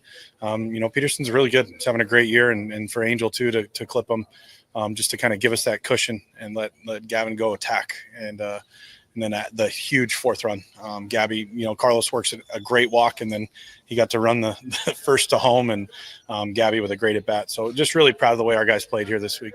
Steve, looked like there's some action. Million in the bullpen, the sixth. So that just guys getting loose, or yeah, no. They walk around. They're always moving around. We didn't touch the phone. We didn't talk to anybody. So no, that they have their routines out there. So even in the ninth, you didn't have anybody up. No, there was no one up until the ball left the yard. Swings he runs up to get us here. Just this trip, and we talked before the game about the importance of trying to sweep and not being comfortable just putting 2 out of 3. How important is it to you that message came across to your guys? Yeah, I mean, they're the ones that drive the messaging. It's their team. They're the ones that we just echo the things that they say, and they want to win every day. Our team shows up and wants to win every day, and really proud of the way these guys. It's not easy to come to New York and win 3 games, so really proud of the way we played. But again, today was about Gavin Williams. Also, the wild card is within reach. I mean, you're right there, aren't you? Yeah, we got a long way to go. I just want to keep winning games. We'll start looking at the standings when we get closer to September. But for our guys, we're in it until we're not, and we're going to keep fighting every day and come out to win every day. You're thinking of watching that ball up the bat, so I knew he clipped it. I knew he got it, but it's deep out there. It's deep out there. So, of course, it had to be like 6 inches away from Angel's glove. But no, Gavin was outstanding. I don't know if you know, but Cleveland has the longest no-hitter drought in the majors. What's it like to get that close and be so close to be part of history and have pitched so well? This is a great day for Gavin. It's a great day for Gavin. All right, there's the skipper, Stephen Vogt. That audio courtesy of CLE Guardians TV yesterday. And I did not realize that. One of the reporters, I don't know if you could hear him, Cleveland has the longest drought in the major leagues with their pitchers throwing a no-hitter. I did not know that. See there? And you thought press conferences were boring. You learn something if you pay attention. And I did not know that. So that would have stopped the long skid if we could have got that no-no. But Gavin Williams, he'll be in the neighborhood of a no-hitter again. I pretty much I will guarantee you that. So the Guardians will welcome in the White Sox this weekend, 3-game series. Chicago, by the way, is playing in Seattle this afternoon. And it is a scoreless game. They've gone to the top of the 3rd inning. Now, wild card wise, this is interesting. Seattle is 62-53. They are a game and a half in front of Cleveland for that 3rd wild card spot. So what are we doing today? We're rooting for the Chicago White Sox. That's right. Come on, Chicago. No score, top of the 3rd inning. Final, the Athletics have shut out the Nationals by the score of 6-0. Boy, they stink. Both those teams stink. We knew the Athletics would, but the Nationals, come on, man. What are they going to? Yeah, that's right. They got 14,000 today at Nationals Park. That's about what they deserve. That's a bad franchise. They won the World Series not too long ago. And they've been a disaster ever since. A disaster. Reds Pirates at PNC tonight, 6:40. and the Marlins Braves at Truist Park down in Georgia. First pitch tonight coming up at 7:15. So let's zone in here a little bit. Let's zone in here on the Guardians and their in the wild card thing. I told you a couple of days ago, team that I'm going to watch the most and the team that maybe worries me the most is Boston. Okay. Now, your three divisional leaders are Toronto, Detroit, and Houston. Your wild card holders as we sit here today, Boston, 64-52. Seattle is 62-53. And the Yankees, who are scuffling. I mean, they can't do anything right. New York is 61-54. Then there's the dividing line. Then the fight begins. And I'm telling you right now, it looks like Texas and Cleveland are going to be duking it out. I'm ready to RIP Kansas City, the Tampa Bay Rays, and the LA Angels. I think I'm done. And I think I'm done with the Twins. And you know what? None of those teams are even 500. They don't deserve to be in consideration for anything. So I'm gonna take them off the list. So basically, you've got Boston, Seattle, the Yankees, Cleveland, and Texas.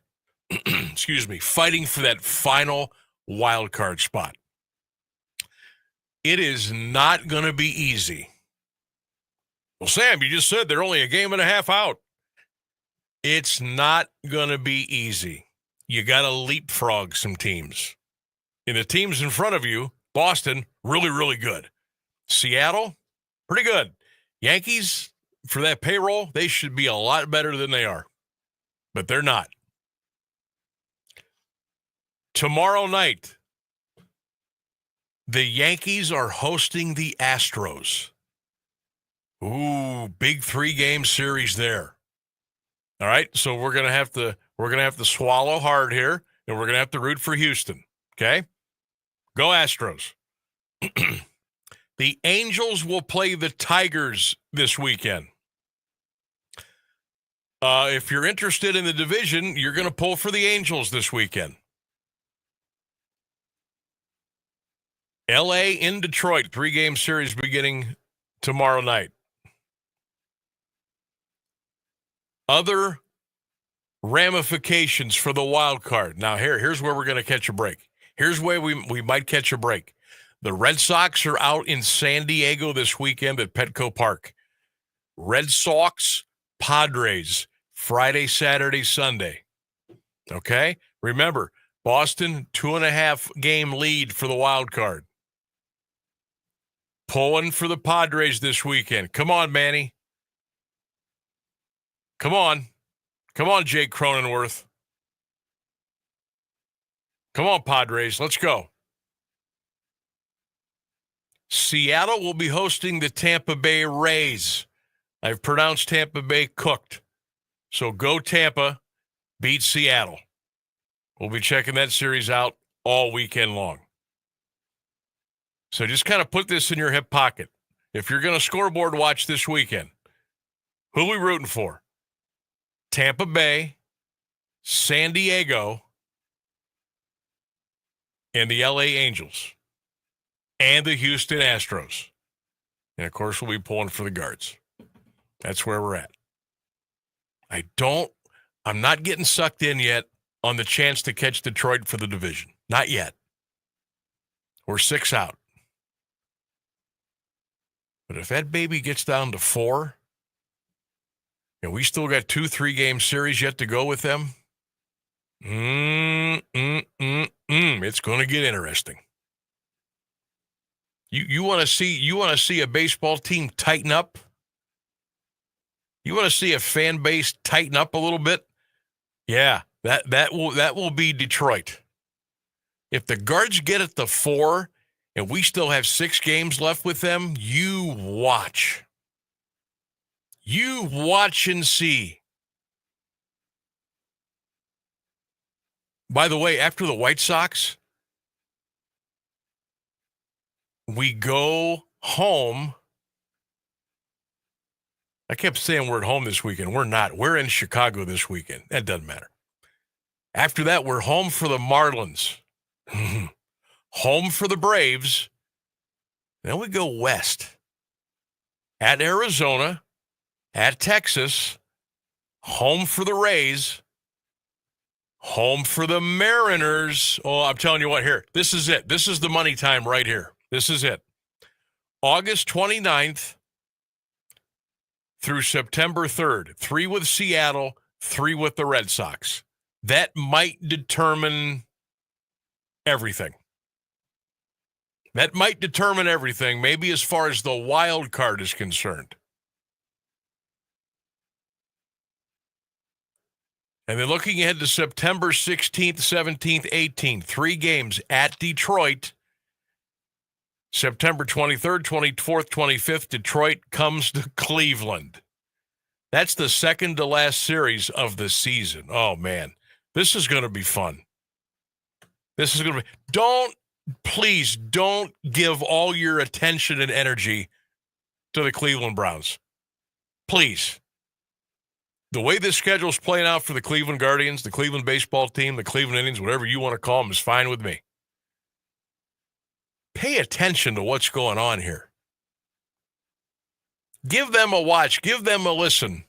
Make sure you know what they're doing. The schedule has it played out perfectly for them to make a move and to make this a real special August, September, and maybe October. I'm telling you, I've seen this movie before. And I know I had them written off a month ago. I'll sit here and eat crow. I don't have a problem with that. This team deserves your attention. Not the ownership group, the team. The team deserves your attention. Let's take a break. 4:54 on the Sam Bourquin Show. Phones are open, by the way. What do you think? 330-821-1310. 330-821-1310. Also, coming up in about 5 minutes, your chance to win 2 VIP seats to the Carnation Days Grand Parade this Saturday here in Alliance at 11 a.m. We got 2 of the best seats in the house for you, courtesy of WDPN and Citizens on West State Street. Your chance to win coming up here in about 5 minutes. Until that, we will break, and we'll be back.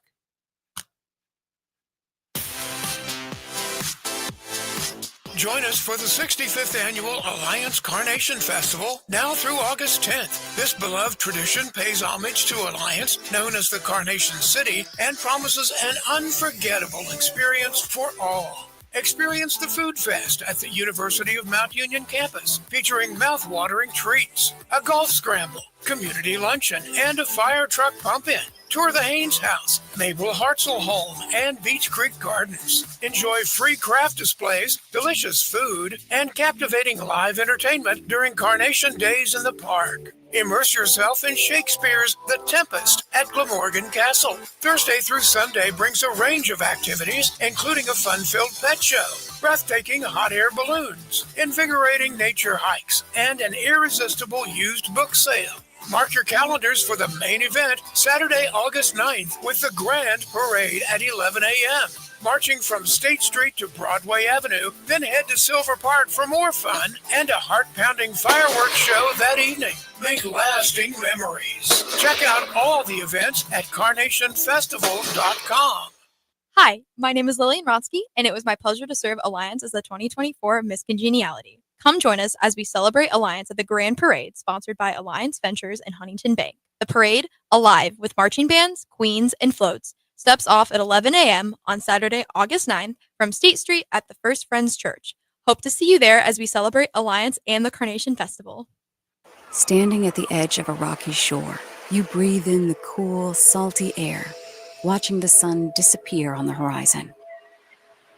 Across the globe, someone begins their day along a sandy beach, listening to the rhythm of the crashing waves.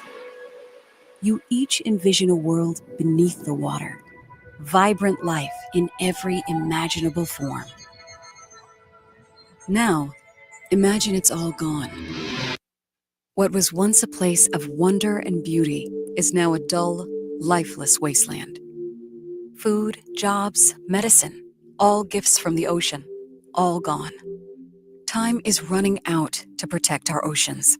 And without our love, everything the oceans provide can and will disappear. It's our choice. Love it or lose it. Help protect our oceans. Visit World Wildlife Fund at wwf.org/love.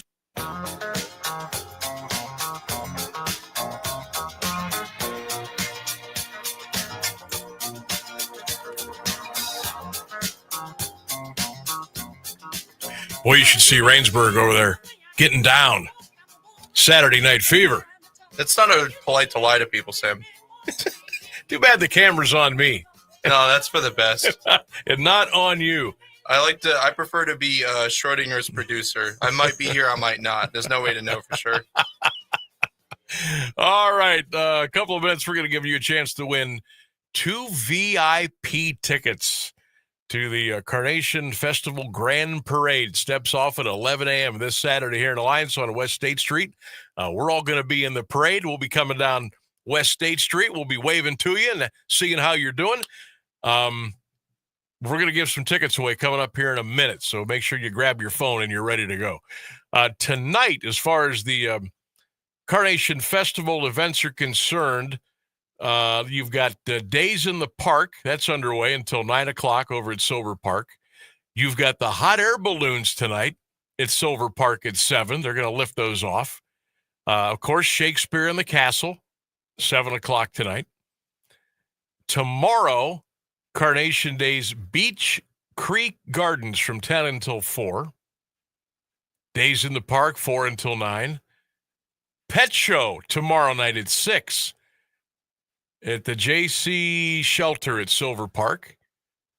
Shakespeare in the Castle again tomorrow night at 7. And then the big parade. The big parade, 11 a.m. on Saturday. Fireworks Saturday night. It's going to be a lot of fun. Can't wait. But we want to give you a couple of VIP seats in our VIP section to watch the parade Saturday on West State Street, courtesy of WDPN and Citizens. Who wants to go? Who wants those free tickets? Here we go. Be caller number 1 right now. 330-821-1310. 330-821-1310. I'll give you a couple more seconds, and I'll read it for you one more time. Give you a chance to grab your phone. 330-821-1310. A pair of VIP tickets for you and a friend for the Carnation Days Grand Parade. We will make you a VIP right here on AM 1310 WDPN. Call now, 330-821-1310. Win your tickets, and we'll see you Saturday. We'll take a break. The news and weather is next. Stay with us. The latest news and the current Alliance area weather forecast are up next on AM 1310 WDPN Alliance. ABC News, I'm Brian Clark. President Trump in the Oval Office defended his decision last week to fire the commissioner of the Bureau of Labor Statistics, also President and economist Stephen Moore, who backed up the president's firing. I don't think it's an error. I think they did it purposely. Whether that, you may well be right, but even if it wasn't purposefully, it's incompetence. Right. Okay. Referring to the jobs number statistics that the president called phony without citing evidence. A federal judge in Florida has ordered a 2-week halt to construction at the immigration detention facility that state lawmakers have dubbed Alligator Alcatraz. Opponents had sued, saying that proper environmental impact studies were never conducted at the site. Triple-digit temperatures scorching tens of millions in the Southwest, and there are fire warnings in effect for 7 states from Nevada to North Dakota. And 2 people were killed when a helicopter struck power lines along the Mississippi River in Illinois. This is ABC News. Shop the Sherwin-Williams Super Sale and get 40% off paints and stains August 8th through the 14th. With prices starting at $29.39, it's the perfect time to transform your space with color. Whether you're looking to revamp your interior or exterior, we have you covered with bold hues, soothing neutrals, and everything in between. Visit your neighborhood Sherwin-Williams store or shop the sale online. Delivery available on qualifying orders. Retail sales only. Some exclusions apply. See store for details. Popsicles, sprinklers, a cool breeze. Talk about refreshing. You know what else is refreshing this summer? A brand new phone with Verizon. Yep, get a new phone on any plan with Select Phone Trade-in and My Plan. And lock down a low price for 3 years on any plan with My Plan. This is a deal for everyone, whether you're a new or existing customer. Swing by Verizon today for our best phone deals. 3-year price guarantee applies to then current base monthly rate only. Additional terms and conditions apply for all offers. Now, the latest Alliance area news from Jeff Mears on AM 1310 WDPN. Good afternoon. It's 5:02. 5 people are recovering after being hurt in a 2-vehicle accident in Sugar Creek Township Wednesday night. Shortly before 9:15, 29-year-old Dylan Tucker of Mansfield was westbound on Route 250. The Highway Patrol says his car rear-ended an Amish buggy near milepost 3. Tucker was taken to Altman Hospital with possible injuries. Daniel Miller, the buggy's driver, was transported to Mercy Hospital along with his wife and 2 children. The children were later flown to Akron Children's Hospital with serious injuries. Alcohol and drugs are not suspected factors in the crash. An investigation is underway. The Stark County Sheriff's Office is investigating after an 11-year-old girl was struck by a car in Plain Township Tuesday night. Incident occurred around 8:15. The child was riding a scooter on Johnny Cake Ridge Avenue Northeast and 54th Street when she collided with a northbound vehicle. The girl was taken to Altman Hospital with serious injuries. She was later flown to Akron Children's Hospital, where she is in the pediatric intensive care unit. No charges have been filed. The Stark County Coroner's Office is trying to identify a severely decomposed body discovered in Canton Wednesday afternoon. Just after 4:30, a passerby found the remains outside the former Lindsay's restaurant. The body was fully clothed and in the bushes on the Duber Avenue southwest side of the building. A cell phone and book bag were found nearby. Police say the body is not that of Ryan Godby of Canton. The 26-year-old is presumed dead after disappearing June 20th. An 18-year-old female is dead after drowning in Canton. The teen was swimming in a private pool on 10th Street Southwest around 6:30 Wednesday night. Someone at the scene performed CPR. Paramedics took the teen to Altman Hospital, where she was pronounced dead. The victim was later identified by the Stark County Coroner's Office as Jamea Smothers. Metallus is out with its latest earnings report. The Canton-based steelmaker says net sales for the second quarter were $304.6 million and net income $3.7 million. That compares with $280.6 million in sales and $1.3 million in income during the first quarter. Metallus attributes the increase to higher shipments and an increase in raw material surcharge revenue per ton. Third quarter earnings are expected to be slightly lower. Officials cite contract negotiations, higher electricity costs, and the expense of planned annual shutdown maintenance. Stark County voters will be asked to approve a $1.6 million levy in November. Commissioners agreed Wednesday to put the Developmental Disabilities Additional Levy on the ballot. The owner of a $100,000 home will pay an extra $56 annually. A state-mandated 38% increase means the board now pays providers $19 an hour per worker. The board says the number of clients in the county is increased by 57% since 2010.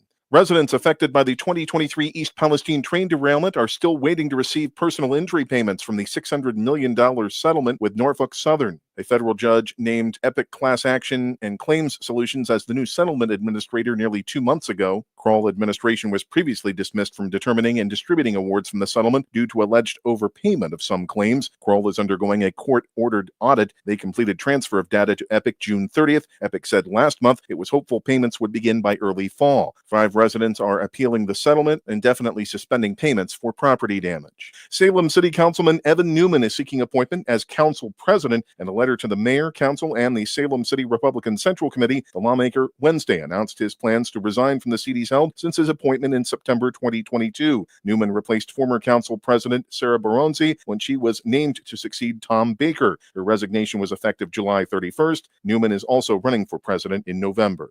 A Beaver Township woman faces a possible indictment for the alleged stabbing of a man. The case of 53-year-old Justine Bissell was bound over to the Mahoning County Grand Jury Tuesday after she waived her right to a preliminary hearing. She's charged with felonious assault, assault on a police officer, domestic violence, and resisting arrest. Bissell is accused of stabbing a man at a Beaver Township home Monday. She claimed self-defense. The victim had a cut on his neck and an eye injury. Police say Bissell was intoxicated. She reportedly kicked an officer during her arrest, bit an officer's finger, and tried to kick a nurse at a hospital before she was taken to the county jail. A man has admitted to trying to kidnap a woman he knew in September 2024. 35-year-old Anthony Jackson of Youngstown pleaded guilty Wednesday in Trumbull County Common Pleas Court to a count of attempted kidnapping. Pre-sentence investigation will be conducted before he learns his punishment. Jackson will be declared a violent offender. Prosecutors say he pushed the victim into the backseat of a car after driving around the Youngstown area. The trip ended at a hotel in Liberty Township. The woman called police after Jackson allowed her out of the car to go to the bathroom. 2 men are charged with felonious assault after an incident on Youngstown's south side. Around 12:30 Wednesday afternoon, police responded to a report of gunfire at Shirley Road and East Boston Avenue. They found a man bleeding from the head. He told officers he was picking up his 2-year-old daughter and became involved in a fight with the mother's boyfriend. Police say the boyfriend pulled a gun and began shooting at the other man, who fled to his car. Bullets struck the vehicle. The child was in the car. The first man drove into the house, hitting the boyfriend and a second car before driving away. Both men were taken to a hospital where they are in stable condition. An indictment has been leveled at 2 Warren residents. The Trumbull County grand jury handed down 1 count each of cruelty to companion animals to 54-year-old Stephanie Swagan and Thomas Linecooler. They are free on bond. On May 10th, an emaciated dog suffering from a ruptured abdominal mass was found in the basement of their Oak Knoll Avenue Southeast home. It was later euthanized. Indictments have been handed down in Trumbull County against 12 people charged in connection with an ongoing human trafficking investigation. The new defendant is 64-year-old Sook Starr of Fort Worth, Texas. She is charged with promoting prostitution, money laundering, and engaging in a pattern of corrupt activity. Indictments include those charges for the original defendants, as well as new charges including trafficking in persons. Those charged come from Warren, Norwalk, Duluth, Georgia, Saginaw, Michigan, and Dallas, Texas. WFMJ-TV reports the probe began in March 2023, focusing on a ring that operated at 2 Warren massage parlors. Akron police have released new information about persons of interest after 15 people were injured during an incident in the parking lot of the Mason Community Learning Center July 7th. A crowd of more than 100 had gathered before gunfire erupted. Officers responded around 3 a.m. outside the school at East Exchange Street. As the crowd fled, several vehicles attempted to exit the parking lot at once, creating a scene in which numerous people were injured, some by bullets and others by vehicles. Police said 5 people sustained gunshot wounds, while 10 others were struck or run over by cars. None of the injuries are believed to be life-threatening. The investigation is ongoing. The Department of Job and Family Services says Ohioans filed 4,855 initial unemployment claims last week, 226 less than the previous week. 667 of those have been flagged for more stringent identity verification. Ohioans filed 49,173 continued unemployment claims last week, which were 77 more than the previous week. Ohio's unemployment rate in June was 4.9%. The national rate was 4.1%. Travelers driving through Ohio now have 3 new rest areas to enjoy along the state's highways. Ribbon cuttings for the rest areas were held Tuesday. They've been redone to include dog trails, rocking chairs, storybook trails, and other upgraded amenities. The rest areas are located at the new Ohio Welcome Center on I-70 West in Belmont County near St. Clairsville. The second in Belmont County is located on 70 East. The third new rest area is located on I-77 North in Washington County. Taking a look at Wall Street, the Dow Jones Industrial Average closed today at 43,968, down 224 points. The Nasdaq Composite rose 73 points, ending at 21,242, and the S&P 500 closed at 6,340, down 5 points. It's 82 degrees in Alliance at 5:09. This is the local edition of WDPN News. I'm Jeff Mears.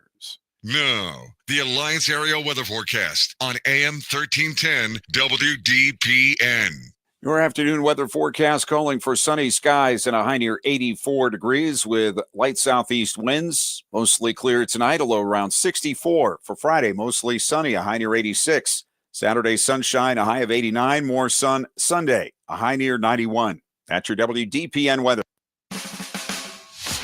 Live from the AM 1310 WDPN studio, it's time for live and local sports talk. It's the Sam Bourquin Show. I'm ready. Give the show a call at 330-821-1310. Good call, meatball. Watch the Sam Bourquin Show on the AM 1310 Facebook page, the Q92 YouTube page, and on X. This is the Sam Bourquin Show on AM 1310 WDPN. Oh, my. It took the glove off of Gavin Williams, but he recovers and throws him out. Wow, what a play by the Big Rig. He blew a tire and still was able to make the play. Fly ball launched out to left field. They have hit another one. Julio's 21st has blown it open in the second. It's 7-1 Mariners.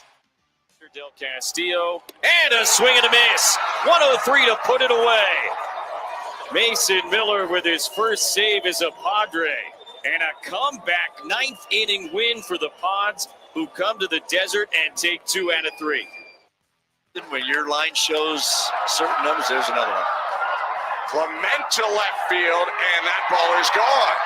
His 6th of the year and Ernie's 4th hit of the game. The Blue Jays have scored 20 runs today. Cubs lead, bottom 8. Fly ball left field, Fraley back, that one, gone! Ian Happ the opposite way. Number 16 raised the roof.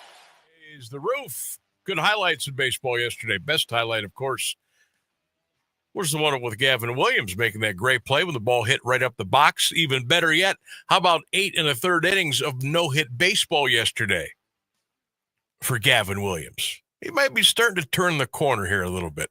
Welcome in, everybody. Sam Bourquin Show with you, AM 1310 WDPN. We will be with you until 6 o'clock tonight. Phone lines are open at 330-821-1310. Text line open, too, at 330-924-7088. Congratulations to our winner of the VIP tickets to the Carnation Grand Parade that we had right before the 5 o'clock hour.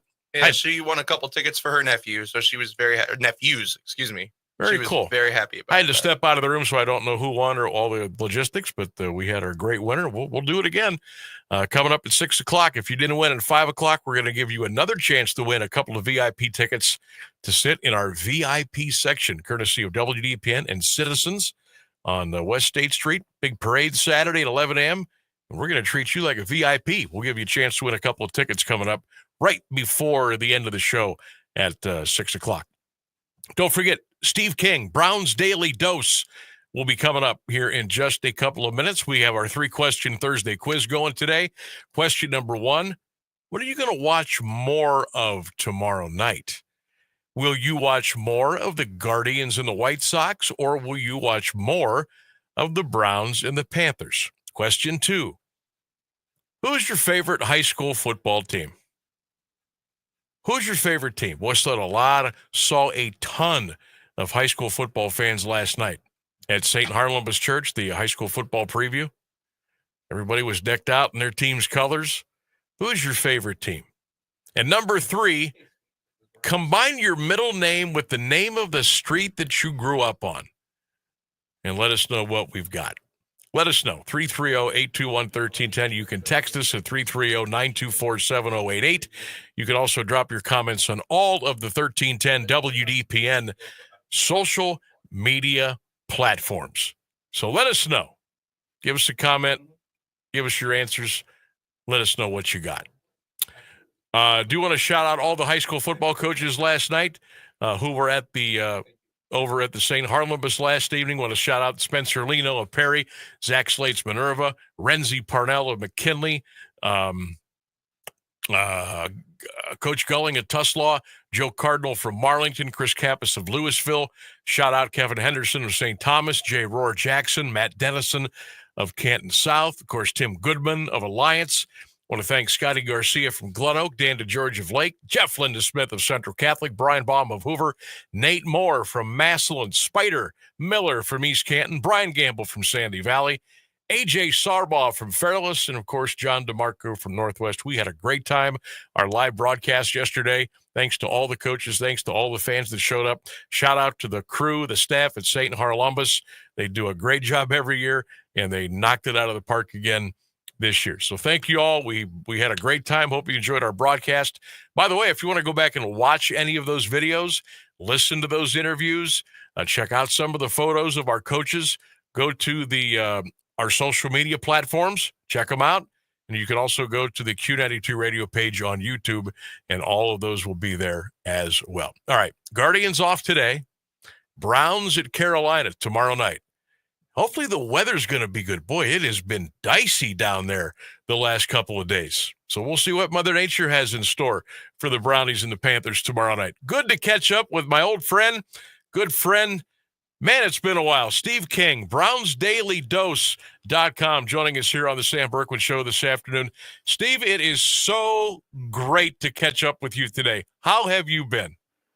Yeah, I'm great.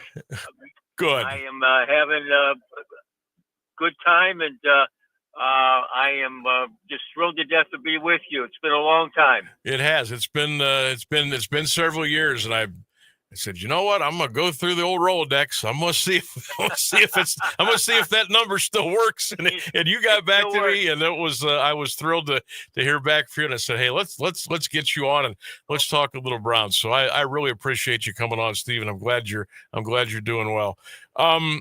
So what's the plan, do you think, tomorrow night? We know Shedeur is going to get the start. How long do you think he goes? And what will the play calling be like, do you think, tomorrow night? I think it's going to be pretty constricted. They're going to, not put him in harm's way. They've got a lot of different parts from a lot of different places, and they're just trying to go out there and try to put, something together and look like a football team. And that's really, Sam, what you're looking for. Out of Sanders, and we'll get at that in a minute. Do they come in and out of the huddle right? Do they line up right? Are guys jumping 2 and 3 counts early? You have a lot of penalties. Those are things you don't want to see. Do they look like a football team, at least in terms of how they carry about their business? That's what you're trying to do, and it's going to be awkward. It's like a baby taking a couple first steps. It's you're going to fall, you're going to smack into the furniture, you're going to stumble and wobble a little bit, but hopefully, after a series or two, they kind of get their legs underneath them and start to play well. And again, this is a team that, as we know, doesn't have a lot of talent. A lot of young guys know that, and so they're going to be playing for spots on this team. And I think there are any number of positions open. They'd like to use these young players, like to keep them around if they can. If you show something to the coach, you might well have a job. Steve, I'm telling you what, we must be reading each other's minds, because that is almost to a T what I said yesterday. Look, I don't care about the wins and losses right now. I'm not really concerned about completion percentage. I'm not concerned about having 2 18-play drives and going 90 yards. I want to see, when Shedeur Sanders is in the huddle, do they look like a football team? Can he lead this team? Will they listen to him? Will he spit the plays out? Will he get them up to the line of scrimmage? You're right on, partner. That's what I'm looking for tomorrow night. That's it. Yeah, and most of these, and I wrote to Sam, most of these preseason, it used to be when you and I were growing up, preseason games meant something. They were basically regular season games, and the only thing that was different was maybe the starters didn't play the whole way, and the game didn't count in the standings. But teams were trying to win, got starters played. Now it's totally different. So with Sanders, you just want him to go in there and I don't think he's going to be phased. I'm really excited to watch this. With all the watching preseason games now is like turning on and watching The View or watching a pickleball game or seeing C-SPAN or something like that. It's hard to watch. An NBA regular season game, hard to watch. But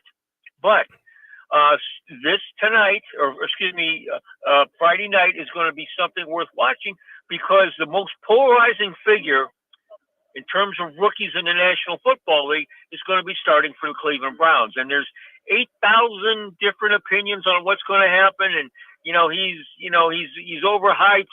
Hey, he's got the it factor, which I think he has. And I think he's going to be a lot better than what people think. But you don't know until you get him out here.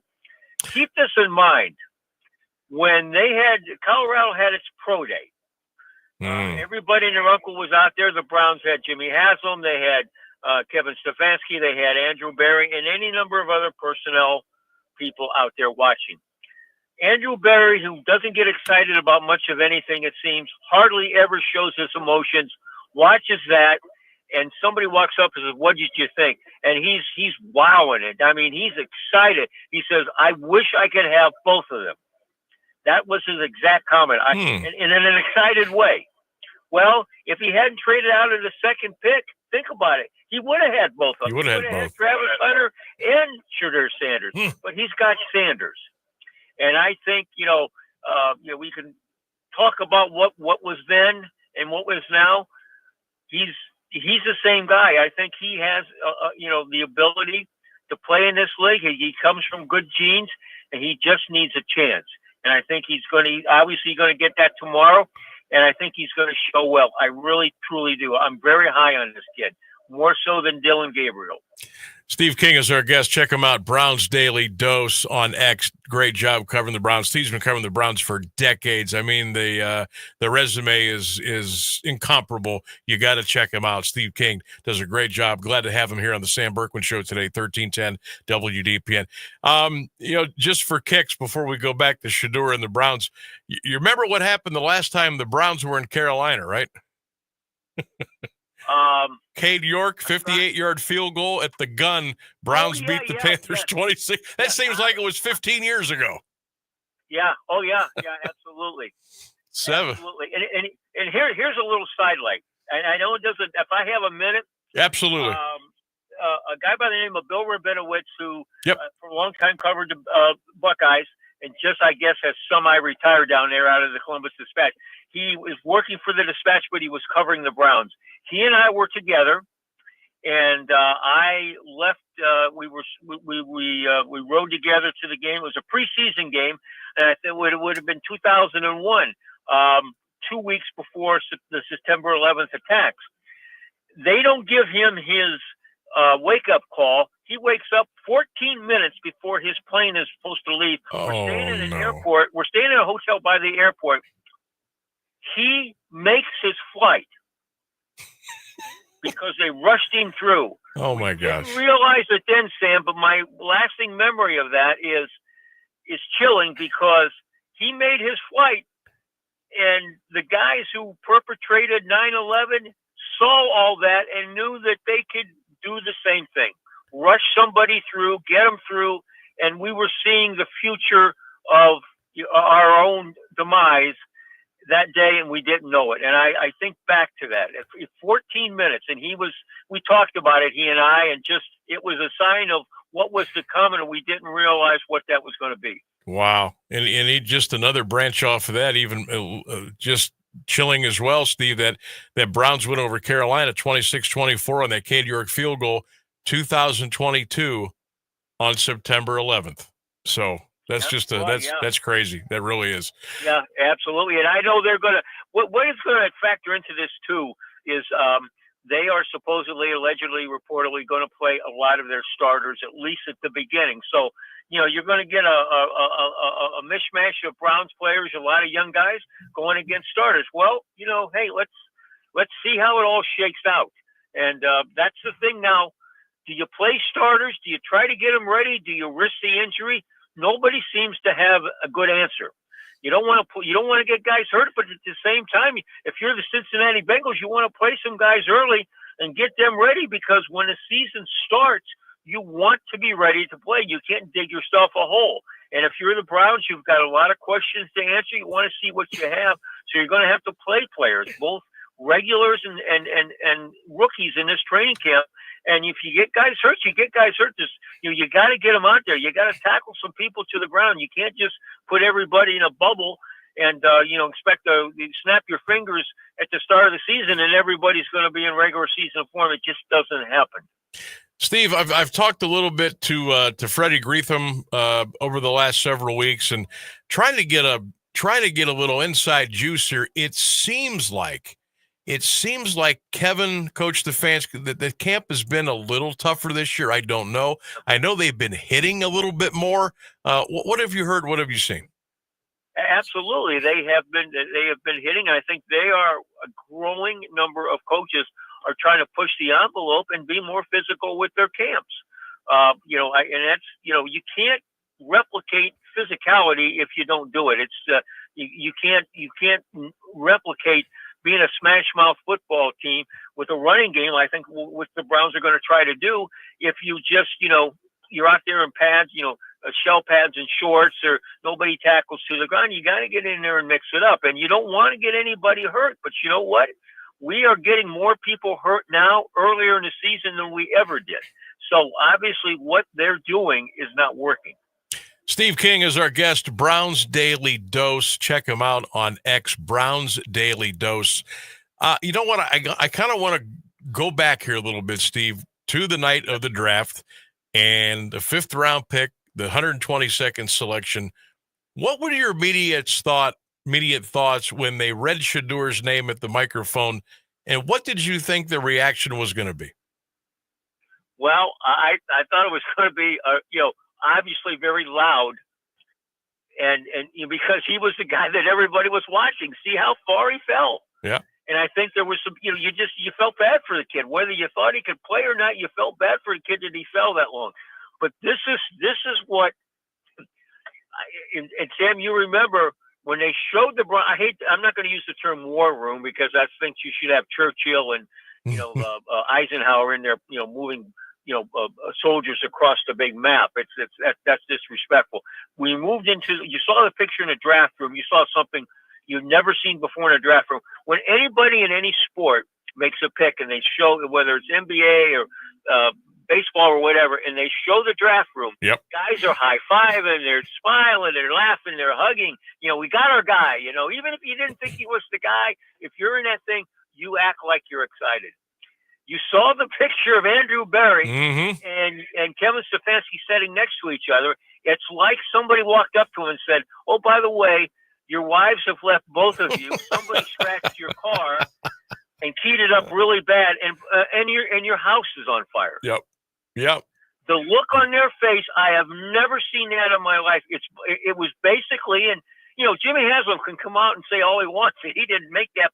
Or he didn't make that pick. Well, yeah, he made that pick. Yes, he sure did. There were two guys there that were like little kids being made to go to, we're taking you to church whether you want to go or not. I don't know. You just sit down and be quiet. The look on their faces, it was disbelief. It was a bad advertisement. Kevin Stefanski said afterwards, don't read a lot into it. We didn't have to. The look on your face told the story. It told us everything we needed to know. Jimmy Haslam wanted that pick, but you know what?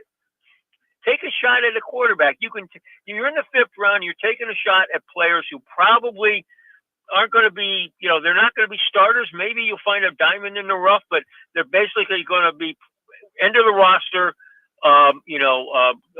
practice squad kind of guys. So why not take a stab at a quarterback, and why not take a stab at a guy like Shedeur Sanders? For everyone who wants to criticize him again, he had great numbers at Colorado. They turned that whole program around. It was the worst, practically the worst Division I program. And whatever you want to say about what they did out there, they got people interested in it. And for the first time, people are interested in Colorado football, and he was instrumental in that. So let's roll the dice and see what he can do. Let's do it. You know what? He had a garbage offensive line, and he had a lot of things going against him, Steve, but he somehow was able to pull him through. So I'm going to give him that. I'm going to be in his corner, and I'll see what he brings to us on Friday. Steve King, Browns Daily Dose. Check him out. Social media platforms, terrific coverage of the Cleveland Browns. Steve, thank you so much for coming on today. If you don't mind, I will call upon you again throughout the season. We can get together and chop it up a little bit, and we'll see what's going on. What do you say?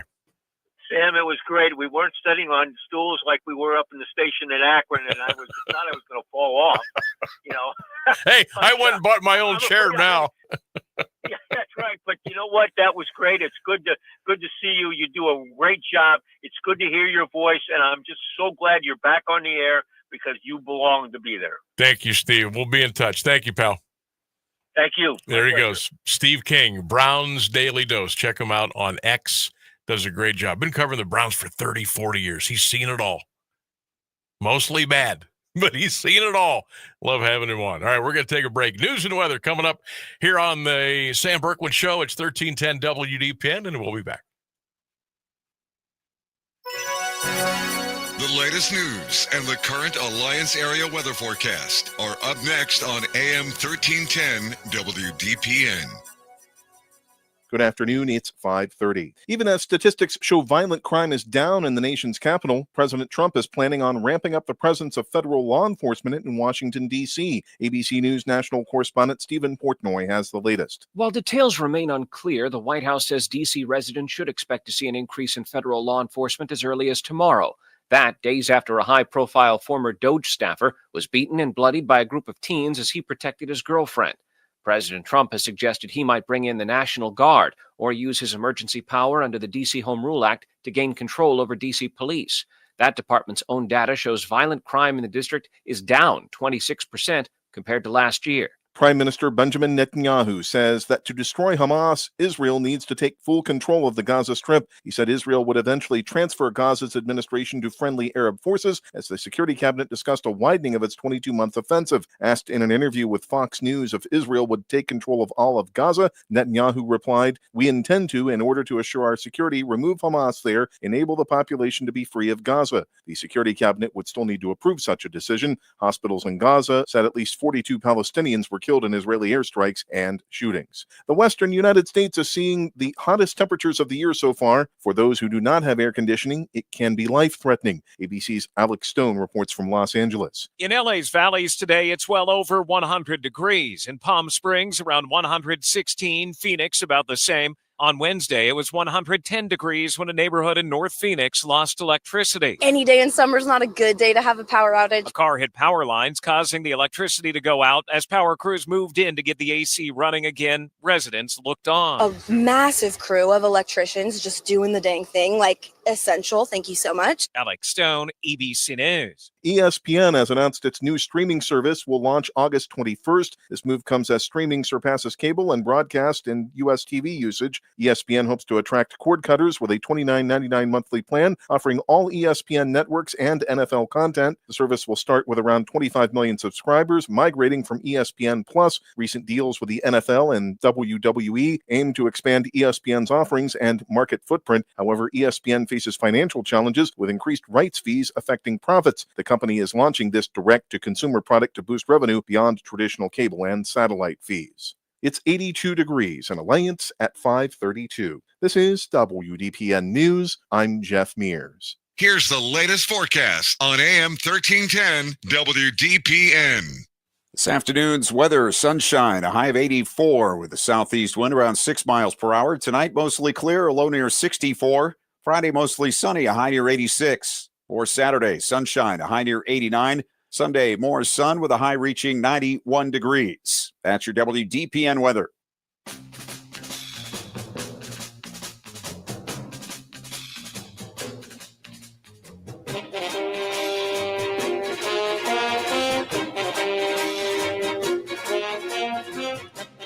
All right, I want to thank Steve King from Browns Daily Dose for joining us talking Browns. Good to catch up with Steve. Does such a great job. So we ran over a little bit. So we're coming out of break with our Today in Sports History. Let's take you back to 1968. In his Major League debut, Joe Keogh of the A's hit a home run in his first ever at bat.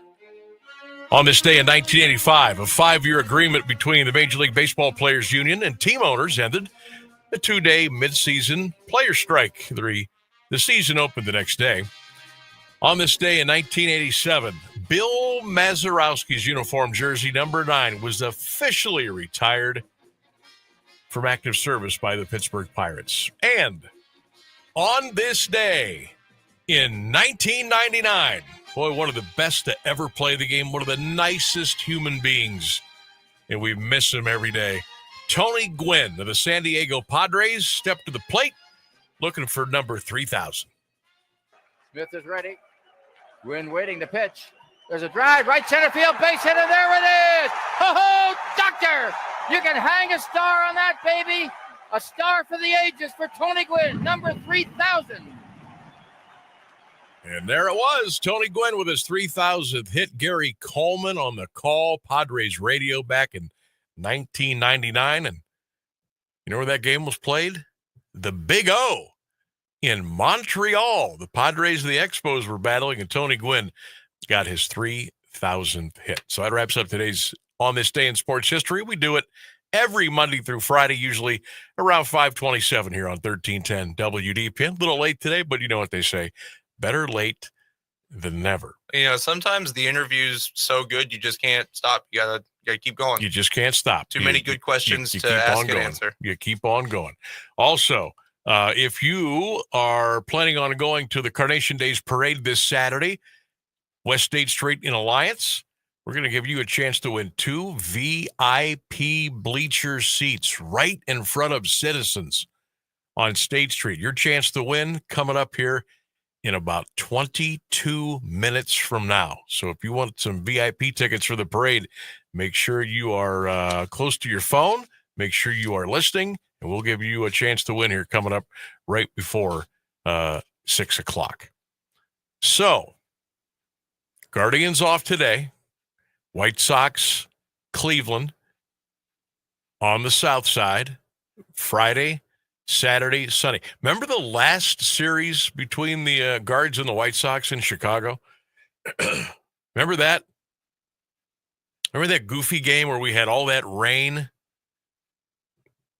And it was just like we were playing giveaway, keep away, and we ended up losing the game late. And that was one of those nights I said, oh, man, this team, they just don't have it. They can't get over their hump. They can't get out of their own way. And what did they do? They ended up coming back the next day and winning.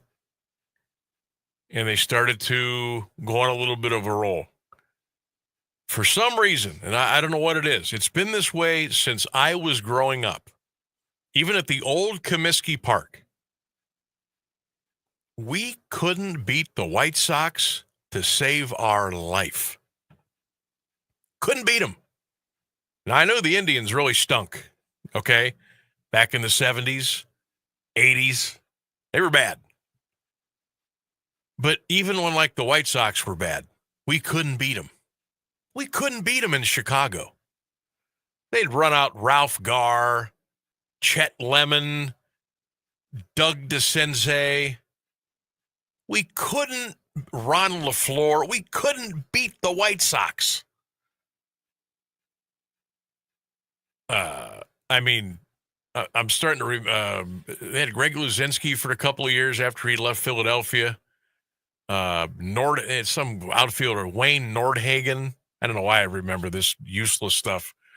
But we couldn't beat Chicago. We couldn't beat him in Comiskey. Couldn't beat him. I thought, okay, thank God. They're going to tear that place down.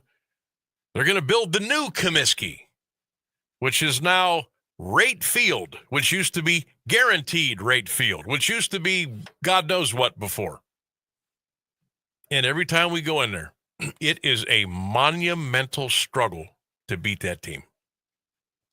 And folks, the White Sox aren't very good. We've already seen that. They're not very good at all. But you watch, we will scratch and claw and suffer, and we'll pull every hair of our head out this weekend. You watch. That's just the way it is. We can never have a nice, simple, easy walk through the park in Chicago against the White Sox. And I know they're 30 games under 500. I don't care. It will be a struggle beyond belief, to the point where I will be very thankful and very appreciative if we win 2 games out of 3. I know going in, what have I been saying? Sweep. Split with the good guys. You got to beat the bums. Well, when the bums are the White Sox and you got to go to Chicago to play, it's very, very difficult. For some reason, that team is a pain in the rear end. So hopefully the Cleveland can get it together. We can have some good pitching, play sound defense. Don't kick the ball around. Don't throw the ball over the catcher's head when you're trying to cut down a runner between third and home. Don't throw the ball into right field on a pickoff play. Don't get caught in no man's land. Just play ball. Play ball and get a little bit of luck, and you'll have a good series. Okay. I can't remember. I can't tell you how many times growing up, my dad would have the Indians on. They'd be in Chicago. and they would run Wilbur Wood out there, or they would run out Dennis Hoyt, all these ham and eggers out there. We couldn't beat them. We couldn't beat the White Sox to save our life. Ross Baumgartner, Francisco Barrios. We couldn't beat them. We couldn't beat the White Sox. They wore those goofy uniforms with the collared shirts. And remember Bill Veeck, he was the president GM of the White Sox, and he's the one that came up with all those crazy ideas. The exploding scoreboard, the pinwheels out in center field if somebody hit a home run. They'd launch the fireworks. They would have barbers. They would bring barbers into the stadium, and guys would get their hair cut, like at the stadium on the Promway. They would have, on a really, really hot day, they would bring in these showers, and you could just run underneath you could pull on this chain, and this cold water would come down, and people would they would line up and they would walk under this water, this shower thing when things would get really hot in Chicago in the summer. I'll tell you what, God bless him, Bill Veeck, he came up with some crazy stuff. Crazy stuff. That shower thing sounds pretty smart. Just wear your swim trunks to the game. Yeah. Put some sunscreen on. And people did.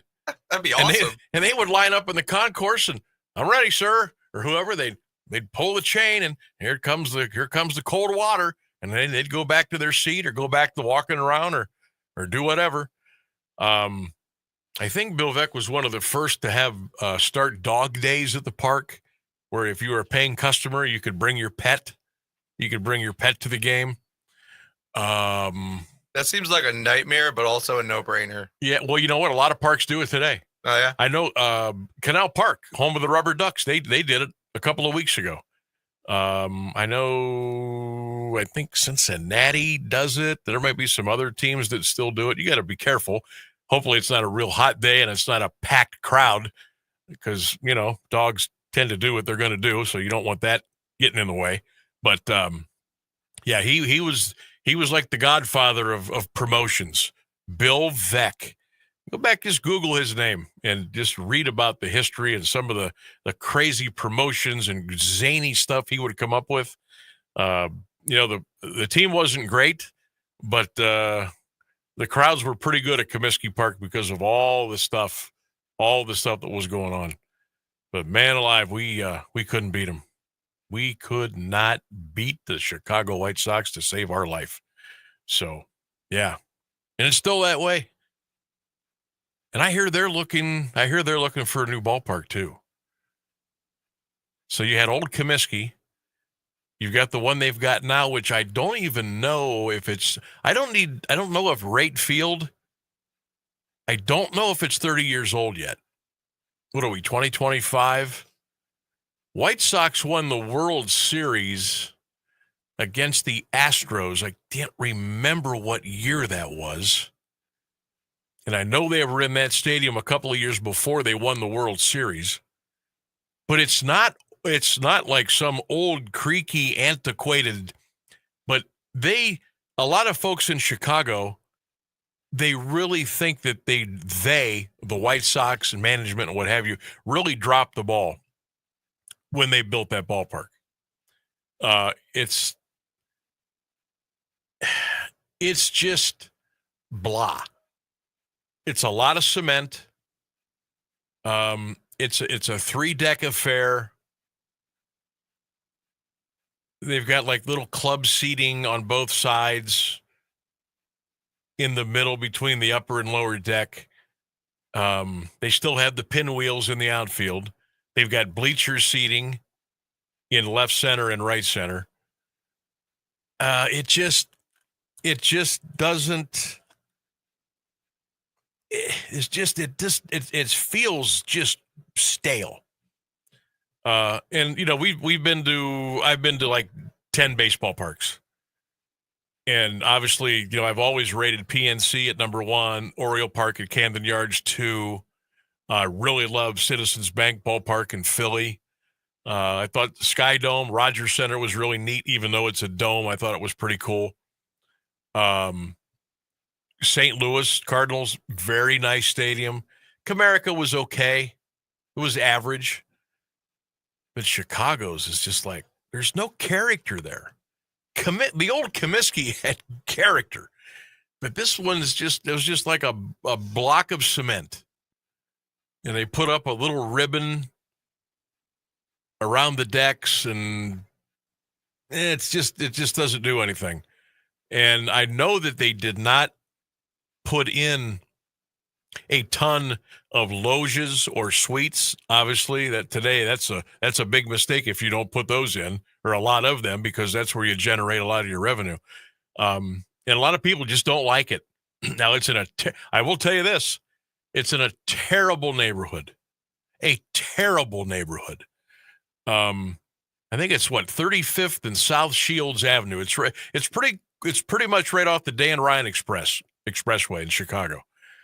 And it's in a bad, bad part of town. A lot of people won't go there at night. They will not. They'll go for day games, but they won't go at night. So they're facing a lot of things there. But I don't know if they're going to get a new stadium. I mean, gee whiz, they're 30 games under 500. They have blown some opportunities over the last decade, either bad drafting. They have made terrible free agent acquisitions. They've overpaid for a lot of guys. There hasn't been a good clubhouse. Excuse me. What is it, Jerry Reinsdorf? I mean, I don't know I don't think he still has anything to do with the team. He may have. I don't think he does. I think he sold off his piece of it years ago. But I don't think they're going to get a new stadium soon. But boy, they want one. I don't know if they're thinking about changing locations, putting it in a different end of town. And don't forget, the Cubs are not that far away. They're not that far away. There's the north side, the south side. You got Wrigley Field on the north, which you can't get a ticket.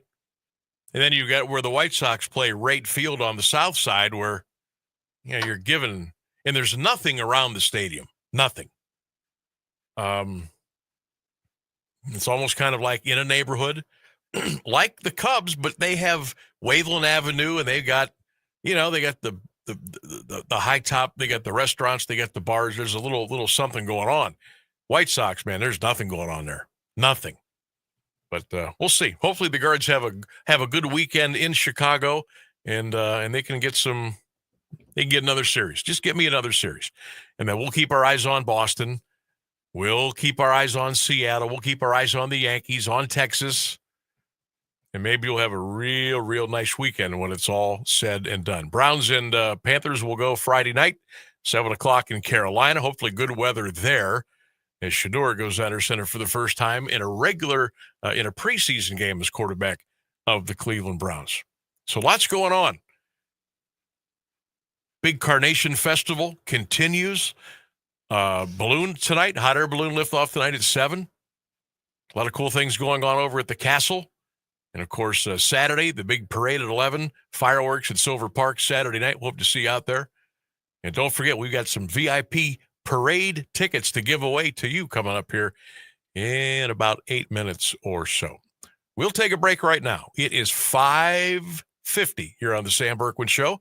Phone lines open too, AM 1310 WDPN at 330-821-1310. The WDPN text line is also open at 330-924-7088. We'll be back with a whole bunch more after this on 1310 WDPN. Do you have trouble getting in and out of the bathtub? Are you afraid you'll slip and fall entering or exiting a tub? Safe Step walk-in tubs can transform your bathtub from an area of concern to a calming refuge. Call them today at 1-800-498-2098 and save $1,600. Safe Step walk-in tubs and showers are proudly made in Tennessee and offer an ultra-low step-in, avoiding that difficult climb over a traditional bathtub wall. They also offer a variety of therapeutic benefits that may help soothe your aching muscles and joints, increasing your mobility, boosting your energy, and improving your sleep. Safe Step walk-in tubs are designed to easily fit your existing tub space and are often installed in as little as 1 day. Just dial 1-800-498-2098 today to save $1,600 and receive a free shower package. That's 1-800-498-2098 for a free no-obligation consultation and to save $1,600. Safe Step walk-in tubs. Safety never felt so good. Hello, my name is Ariana Aldridge, and I'm contestant number 6 in this year's Carnation Queen pageant. I am pleased to be sponsored by The Hidden Abbey. During this year's Carnation Festival, why not take the family and visit Alliance's historical sites?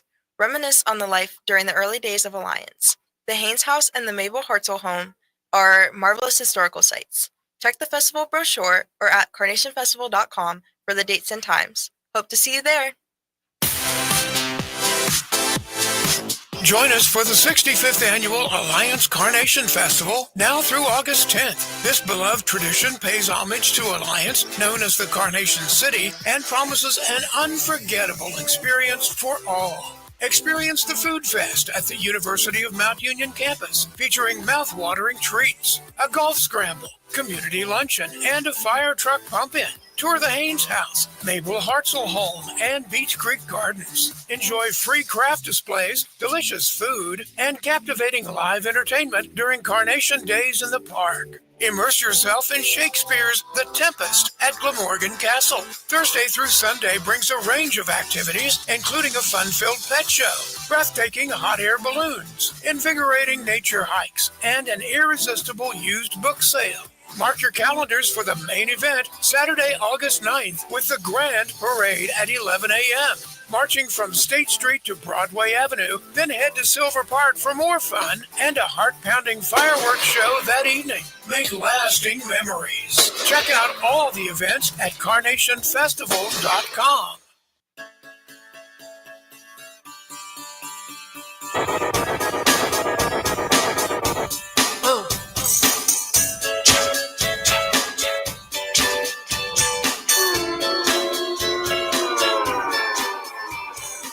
Oh, yeah, we're ready. Bring it on. Bring on those fireworks at the Silver Park on Saturday night. Bring on that parade Saturday morning. Lots of the great things going on with the Carnation Days Festival. Happy to be a big part of it here, 1310 WDPN. Welcome back to the Sam Bourquin Show. We got about 7 minutes left in the program. I was just scrolling on social media here. I ran across a pretty funny, somebody said, hey, I ain't messing with no more edibles.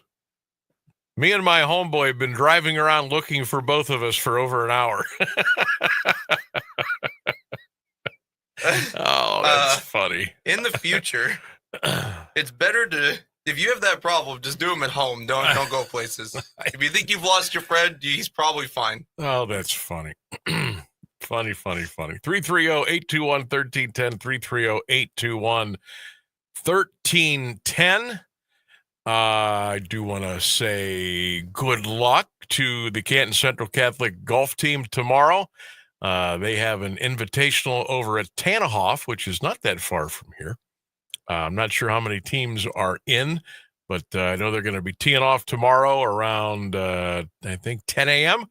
So good luck to the Crusaders and good luck to all the local golf teams tomorrow that will be playing in the invite over at Tannehoff tomorrow morning.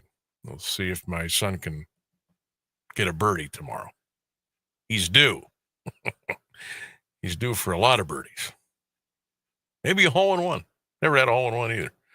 But good luck to the Crusader golf team tomorrow. That's cool. That's like their second or third invite or match this season. They started their first match was at the end of July, for God's sake. I don't know why we started golf season so early around here, but that's just what we do. All right. If you want to go to the parade Saturday, the Carnation Days Parade, and be treated like a VIP, your chance to win a couple of tickets coming up in about 4 minutes. So stay tuned for your chance to win. All right. It is a 3-question Thursday. Throughout the day, we check up on our comments and see what's coming in. Question number 1, what are you going to watch more tomorrow night? Guardians, White Sox, or are you going to watch more of the Browns and the Panthers? Question number 2, who's your favorite high school football team? And number 3, I thought we'd have a little fun today. Give me your middle name and the street name that you grew up on. Put them together and let us know what you got. What do you say?